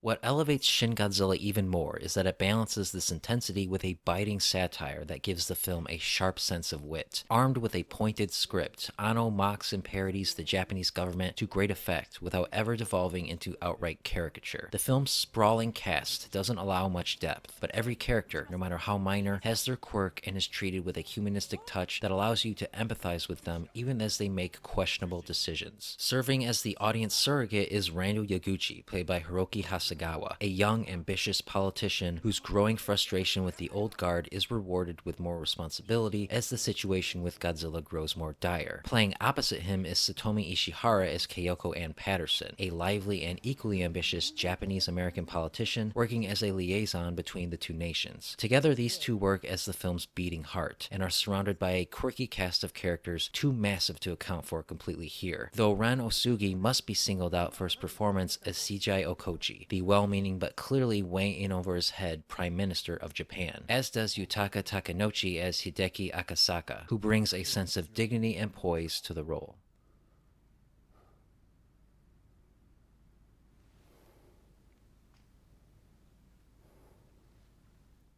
The most controversial aspect of the film may well be Godzilla himself. Even more so than the reviled '98 American film, Shin Godzilla alters both the origins and the look of the monster to such an extent that it will put off purists. But within the context of the film, it works, becoming one of the most disturbing movie monsters ever committed to film. Its cold dead stare combined with its grotesquely misshapen form makes for the most terrifying Godzilla yet, a creature with no conscience or remorse. He is even given some new abilities, and the moment where he first unleashes the full extent of those abilities is a moment as beautiful as it is horrifying, a visually stunning masterclass of destruction unrivaled even by big-budget Hollywood films.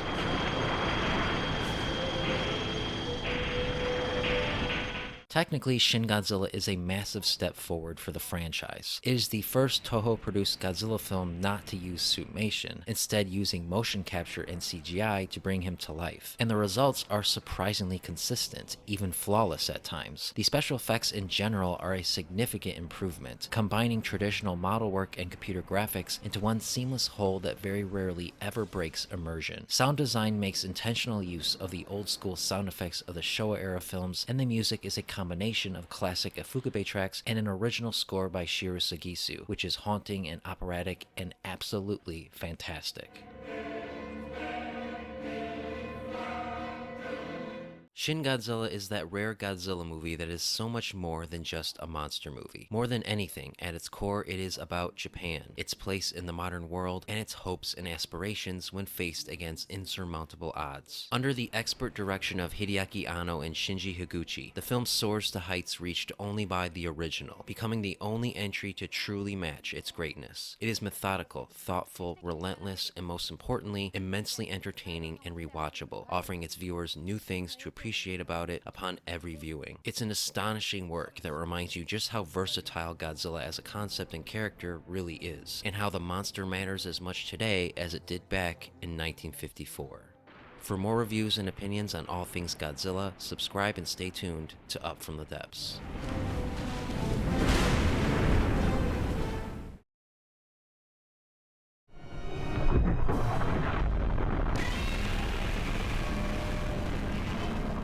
Shortly after Shin Godzilla dominated the Japanese box office, Toho announced that a Godzilla animated trilogy of films was officially in the works. Written by renowned novelist and anime screenwriter Gen Urobuchi, it was hoped that the limitless potential of animation would set the franchise free to do new and creative things and take it into even more bolder directions. And in another first for the series, all three films were set to be distributed internationally on Netflix shortly after their theatrical releases in Japan. It was the dawn of a new and exciting era for Godzilla, which makes it that much more unfortunate then that the first chapter, Planet of the Monsters, fails to live up to its possibilities.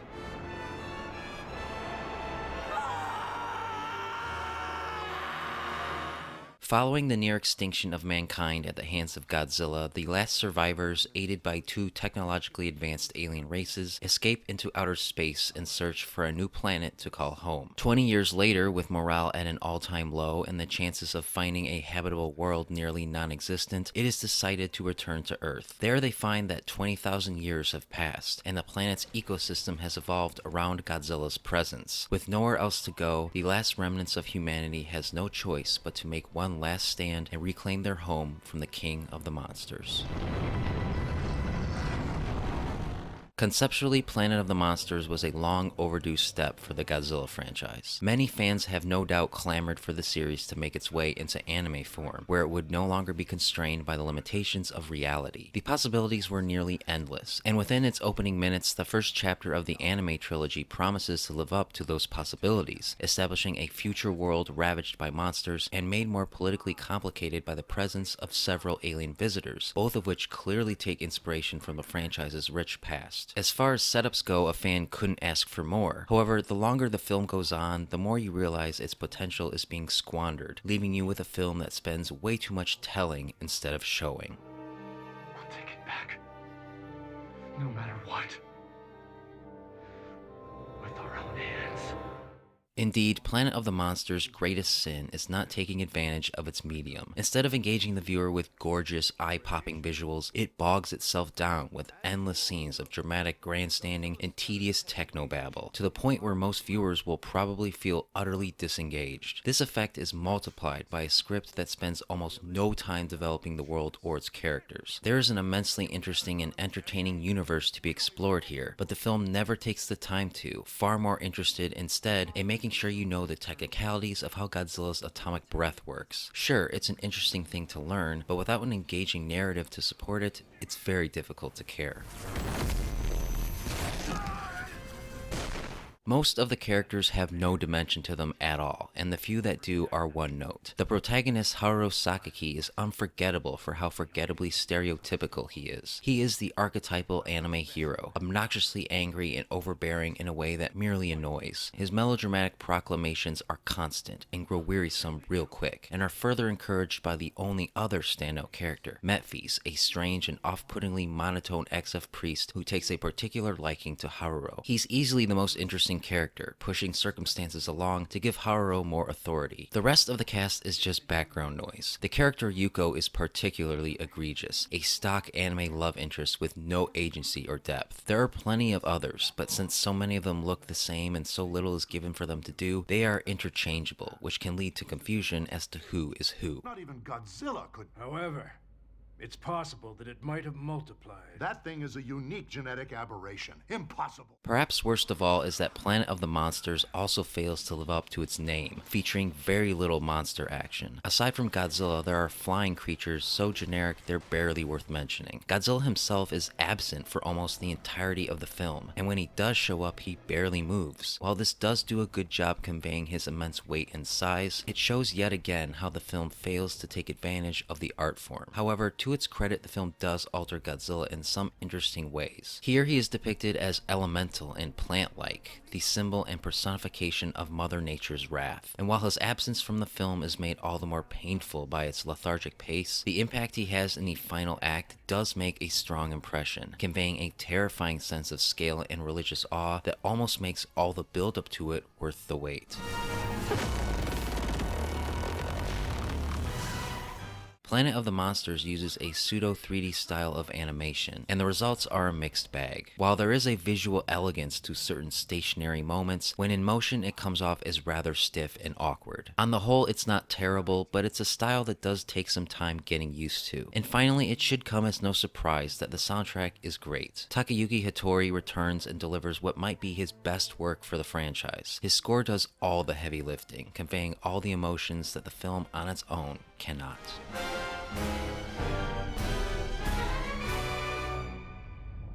Godzilla Planet of the Monsters is a disappointing start to the anime trilogy, and a disappointing first foray into the world of animation. Despite a setup enriched with creative ideas, it gets bogged down with a narrative more concerned with the technicalities than in telling an emotionally involving story. Had the film at least delivered some visually stunning set pieces, this might be forgiven, but it fails even in that. There are some good moments, and it ends on a high note that leaves you curious as to what happens in the next film, but on its own, it's a dull watch that even the most dedicated of G fans will find a chore to get through. For more reviews and opinions on all things Godzilla, subscribe and stay tuned to Up From the Depths.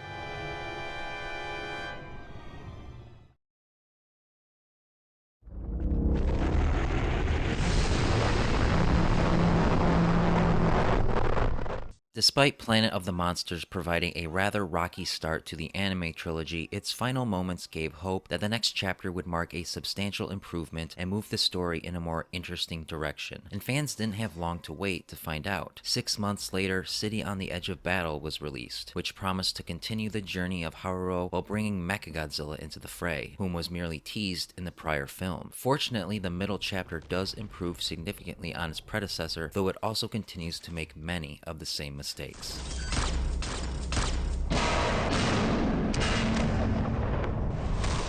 Godzilla's devastating attack has left Haruo and the survivors stranded on Earth, where they are aided by a strange indigenous people calling themselves the Hotua. Through them, they discover that Mechagodzilla, thought lost, is still operational and has evolved into an entire city through its ever-expanding nanometal technology. With the now christened Mechagodzilla City now under their control, plans resume to kill Godzilla. But when the existential threat of the nanometal becomes more apparent, Haruo may have to choose between his goal of ridding humanity of Godzilla and humanity itself.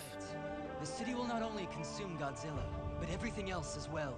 Its propagation will not stop until it has consumed the entire Earth. There is no denying that City on the Edge of Battle is a better film than Planet of the Monsters. With all the setup out of the way, it finally feels like the story is beginning proper. And with the cast of characters reduced to a handful, individuals whom prior were lost in the shuffle now stand out and are given more to do. This is not to say that it is completely rid of the same issues that plagued the first chapter, far from it in fact. But with a clear mission and a better, more philosophically character-driven story, it doesn't drag or bore nearly as much. In fact, there are moments and plot developments that are quite inspired, if not still disappointing if you were expecting your typical kaiju action.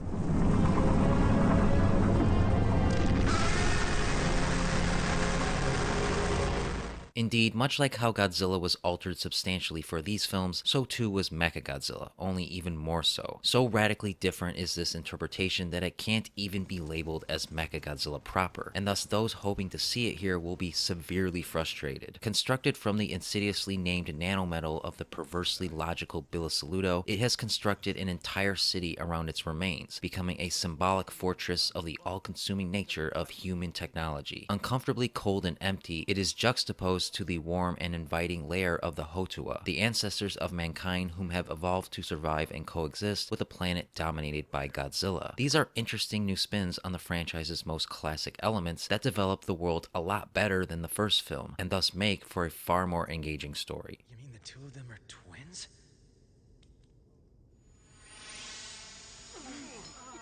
However, City on the Edge of Battle is still hampered by an over-reliance on scientific technobabble. While better balanced here, it still takes up too much of the runtime which could be better used to develop the characters more. Thankfully, the character who sees the most positive development is Haruo. No longer an obnoxious, angry anime boy, here he is more contemplative and self-reflective. While still obsessed with killing Godzilla, Haruo's more mellow approach makes him less overbearing, and thus more likable. Yuko is also given more to do, though she is still mostly relegated to love interest. The Exif and Biollante are both more clearly defined at this time, with the logic by all means approach of the latter becoming the main dramatic conflict that drives the final act. This gives the film's climax more meaning, even if it feels like a repeat of the last film.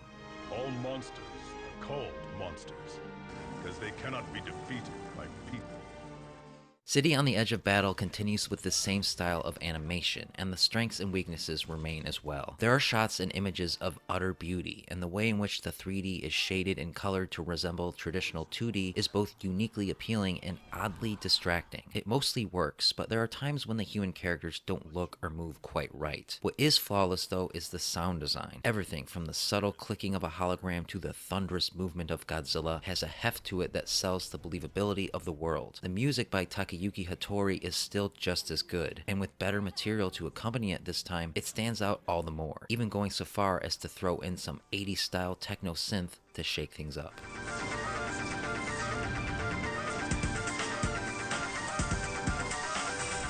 It's still not at all what most fans probably want, but taken for what it is, City on the Edge of Battle isn't half bad, and is a much better film than its fledgling predecessor. It's still rather dull in certain aspects, and Godzilla is as much of an afterthought as ever, but character development and world building are a bit more nuanced, and though not exactly original, there are some genuinely intriguing ideas at play that are very much in line with what the franchise has always been about. It's definitely not for everyone, so your mileage may vary, but if you can get past the lackluster first film and go in with an open mind, you'll find an extremely flawed, idea-driven film that adds some unusual twists to the Godzilla mythology. For more reviews and opinions on all things Godzilla, subscribe and stay tuned to Up From the Depths.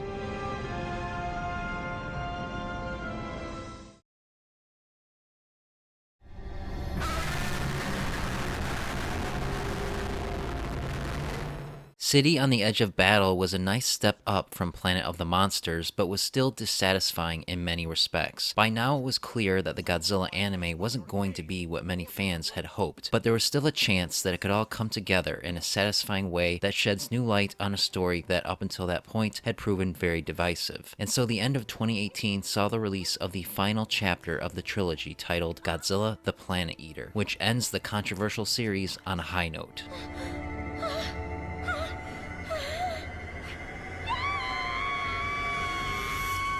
With tensions high after the destruction of Mechagodzilla City, the survivors of Earth turn to Metphis and his strange religion for comfort. Claiming that their salvation can only come in the form of their god, Metphis summons the three-headed golden terror named Ghidorah, which has arrived to consume the planet. While Godzilla faces off against the existential nightmare, Haruo confronts Metphis in a conflict of philosophies that will determine the fate of the human race and the Earth they've been fighting so hard to reclaim.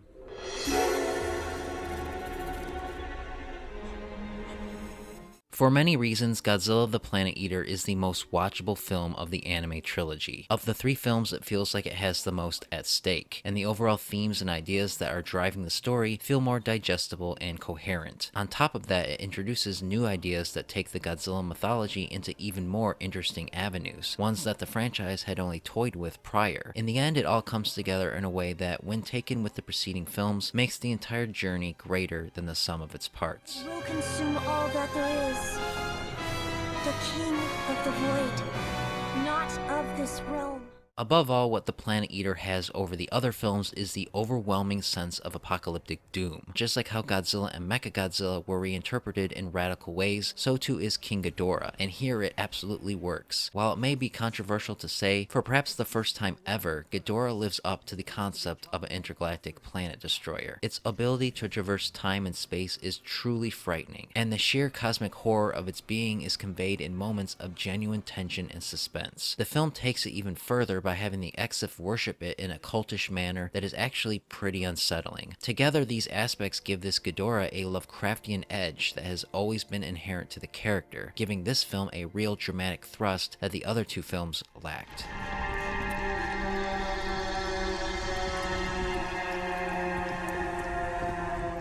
The Planet Eater is also the only chapter in this trilogy to have an actual monster fight, though those still hoping for a more standard action-packed brawl will be disappointed. While the fight between Godzilla and Ghidorah is rather simple, it works as a visual companion piece to the bigger ideas the film is attempting to explore, and there are aspects of it that are compelling in their own right. And because of this, Godzilla is given more to do this time, though he is still treated more as an abstract than a character. By this point though, it is clear what the intention was with this Godzilla, and if you are willing to roll with it, you'll find there is a lot to chew on, and may even come to appreciate how it manages to be so different while remaining true to what the monster has always represented.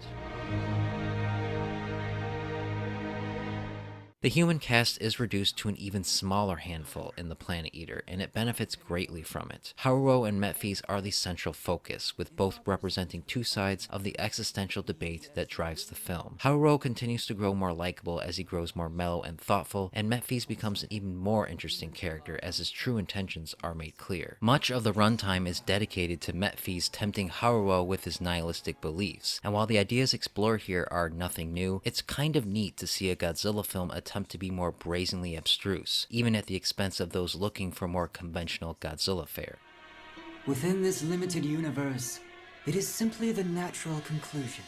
The Planet Eater has some of the most visually arresting imagery of the trilogy as well, mixing in images of beauty and horror in such a way that recalls the very nature of Ghidorah itself. And Takayuki Hattori's music continues to do much of the dramatic legwork, with his theme for Ghidorah a standout for how quickly it manages to convey how terrifying it is. Still, given all this good stuff, the Planet Eater is held back by all the things that held back its predecessors. Characters still lack depth, merely vessels for ideas, and without good characters to empathize with, there is little reason to care about the story, and that is really the biggest problem with the Planet Eater and the anime trilogy in general. It is so focused on exploring ideas, it forgets to tell a compelling story with characters to grow attached to, leaving you watching from a distance. It's divine punishment. Thus, the Planet Eater, for all it manages to do right, can't overcome the shadow of everything that came before. There is so much to appreciate about the film and the utterly strange way it traverses the Godzilla franchise's time-worn ideas, but it comes too little too late, and serves as a reminder of how good it could have been had there been an emotional reason to care. It's easily the best of a trio of films that, when taken as a whole, works as an admirably risky and fascinating experiment that may get you thinking and little else. For more reviews and opinions on all things Godzilla, subscribe and stay tuned to Up From the Depths.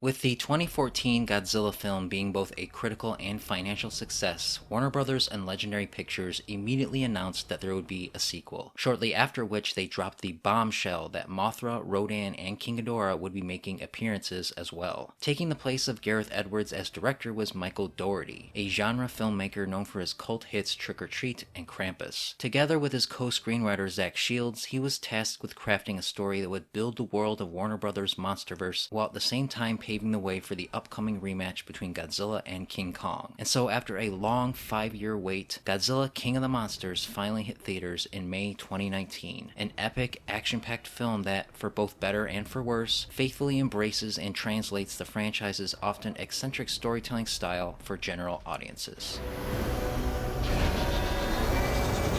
5 years after the presence of Godzilla and other titans have been revealed to the world, the monster hunting organization Monarch has discovered and contained numerous creatures across the globe. Following the completion of a device that allows humans to communicate with the titans, Dr. Emma Russell and her daughter Madison are kidnapped by eco-terrorist Alan Jonah, who begins freeing the titans to save the Earth from mankind's destructive actions. With the help of Madison's father Mark, Monarch sets out to stop him, but not before he awakens Mothra, Rodan, and worst of all, the ultimate alpha, King Ghidorah, who challenges Godzilla for supremacy of planet Earth.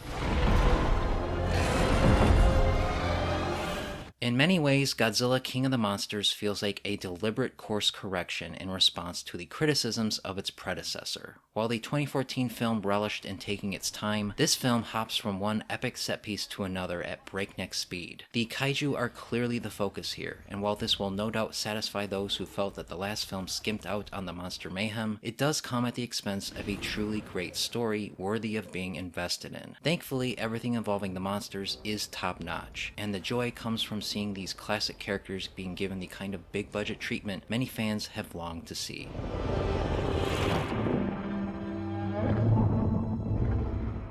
It must be stressed how well realized the creatures of King of the Monsters really are. Modern computer effects are used to bring Godzilla, Mothra, Rodan, and Ghidorah to life in ways they never have been before, imbuing them with nuanced behaviors and quirks that subtly develop their characters without anthropomorphizing them too much. All 4 Monstars are designed wonderfully and given their moments to shine, updated to fit within the tone and style of this series of films while still remaining remarkably faithful to the originals. And while the mythology and alliances are shifted somewhat, it's nothing Toho themselves haven't done before, and in this case are actually quite inspired, making these creatures feel fresh despite how old they actually are. The only downside is that much of the time the monsters are shrouded in darkness and weather effects, which works for dramatic and narrative purposes, but still, there are times when you wish things would clear up so you can get a better look at them. In genre tradition, King of the Monsters has a rather large cast of characters, each of whom contribute their small part to the ensemble, and while no one is necessarily bad, many aren't given much to do and get lost in the shuffle. This is kind of a shame because many are played by great character actors, and part of the fun is seeing these big names act out in a legit Godzilla movie plot. Ken Watanabe's Dr. Serizawa is a welcomed return, the human representation and reminder of the franchise's beating heart. Thomas Middleditch, Bradley Whitford, and Ziyi Zhang round out the cast, among many others, but the film is mostly focused on the Russell family, played by Vera Farmiga, Kyle Chandler, and Millie Bobby Brown respectively, and to whom your mileage may vary. Like the 2014 film, their family drama is the least compelling aspect of the film, and feels kind of forced amidst all the more pressing global-scale drama going on around them. This won't bring him back to us. Chances are, though, you'll be too enthralled by the spectacle to be too bothered by the more cliched aspects of the story. King of the Monsters certainly isn't lacking in action, as rarely a scene goes by without a monster appearing on screen, and there are many a moment that are likely to give fans goosebumps. Michael Dougherty's direction is fast and ferocious, and his screenplay plays it straight with a knowing wink to the audience, peppering in many homages and callbacks, some of which are thrown in with the subtlety of a hammer. Perhaps the best thing about the film, though, is the soundtrack by composer Bear McCreary. His original score is great in and of itself, but it's his reuse of the classic Godzilla and Mothra themes that are the icing on the cake, and are enough to make any fan squeal with joy.